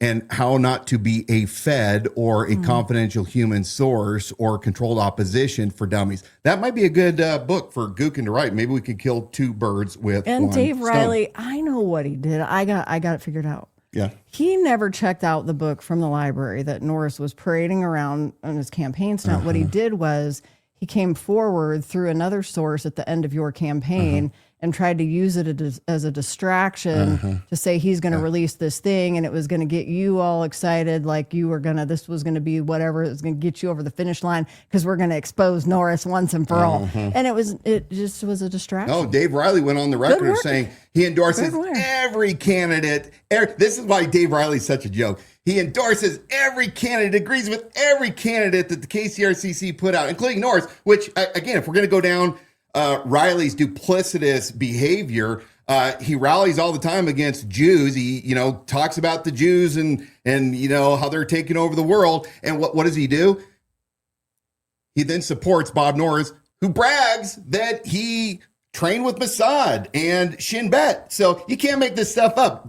Riley supports Bob Norris, who willingly and still is bragging about that he was working in Israel and training in Israel with Mossad. So do what you want with it. I'm not going to get into the middle of it, but I think it's hilarious. If you know the right people, you run with the right people, it doesn't have to make sense. Yeah. I don't know why you haven't figured that out yet. He thinks that the Cooney County Task Force of Human Rights, because they are pretending they don't like him, that means that he can't possibly be a paid actor. Oh, and Ballsy McFadden. We were going to talk about this because when all this came out about the DOJ going after the Southern Poverty Law Center, let's bring up again Patriot Front. Okay. In Coeur d'Alene, 2022, coincided with the drag show that Summer Bushnell lied about, or the performer rather. She wasn't even at the performance. 20 plus men that were part of the Patriot Front group rolled into Coeur d'Alene. They were stopped by Coeur d'Alene Police and Idaho State Patrol and arrested. Okay, look, I've read all about it. I didn't like the way Coeur d'Alene handled it. Obviously, there were what I believe is borderline civil rights violations, failure to provide discovery. The city of Coeur d'Alene handled it horribly, and it cost the taxpayers millions of dollars, as I understand it. However, I asked Bob Norris this 1 year before I ran because it always shocked me. This is during the Biden era, and we know about Governor Whitmer. We know about all the setups that are constantly going on by the feds. So why was Bob Norris, Mr. Constitutional Law and Order, big hotshot from Los Angeles, why did he refuse when these Patriot Front members came in and were stopped and arrested by Coeur d'Alene PD? Why did Bob Norris refuse, as the chief law enforcement officer of the county, to conduct his own independent investigation to try to find out who all these people really were? Now, I know Casey Whalen's done a lot of work, some really good work, and it's his belief that they are all legitimate guys that, were organically thrown together and there's no conspiracy. I'm not so convinced. I think that North Idaho is ripe for setups like this, like the Southern Poverty Law Center is doing. The question should be asked why the sitting sheriff had a golden opportunity during the Biden administration when the FBI and the DOJ were out of control, as if they aren't still now, but they're a little more over the top back then. Mr. Constitution Sheriff refused.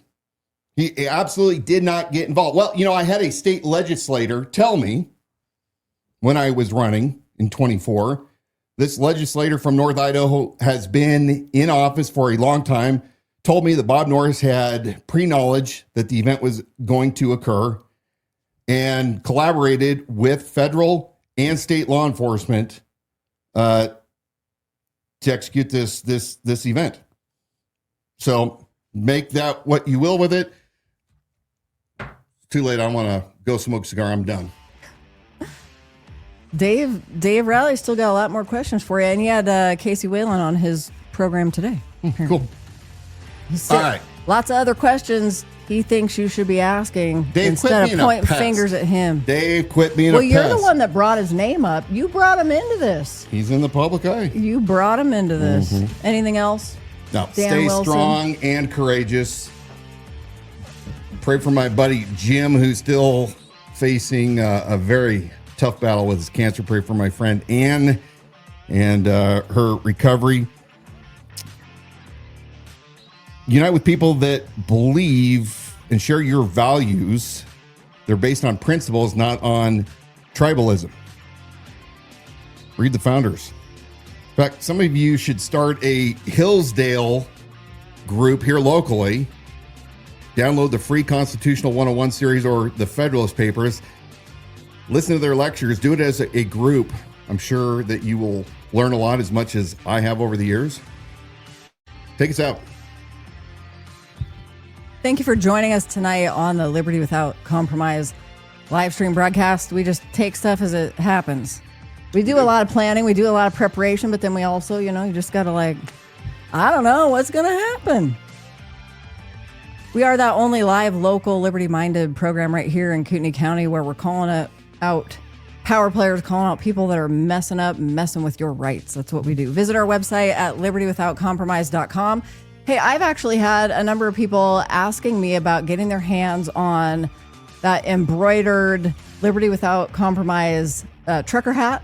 Mm-hmm. So I am working on that and working on making those available to you for purchase for anybody who wants to be able to do that. That is a special edition hat, and we had a limited run of them. So I'm going to work on doing another small run, and we'll let Dave you guys Riley know. will buy one, then we'll really not think that he's compromised. Would you wear a hat? I think, actually, Dave, I think you'd look good in the hat. Visit our website at libertywithoutcompromise.com. There is other styles of hats and apparel that you can purchase there on the website. We're just doing this to make money. Believe you me, there is no money. It'll take a very long time to pay me back, baby. Podcasts. You can listen and subscribe wherever you get your shows. If you like that sort of thing. And subscribe to our YouTube channel. That is at The Idaho Sheriff. Got all our live streams archived on the channel there. And then also special edition broadcasts and exposés that we do. So make sure you're following all those social media channels for the latest and greatest of what's going on in the week between Wednesday and Wednesday, and you get to see us talking about it. But a lot happens between those days. So subscribe at The Idaho Sheriff and at Liberty Without Compromise. Dave thinks we're funny. It's because you look in the hat. Look in the hat, Dave. He has to buy one, though. We're not charity. You got to pay full price. Yeah, I'll pay full price, Dave. Although he bragged that he only made I think the most $40,000 one time working for somebody. He's never made over $45,000. So we may have to give him one as based on that, our Christian charity. Based on that, Dave, I think maybe I'll donate a hat. Now I feel bad. Donate a hat.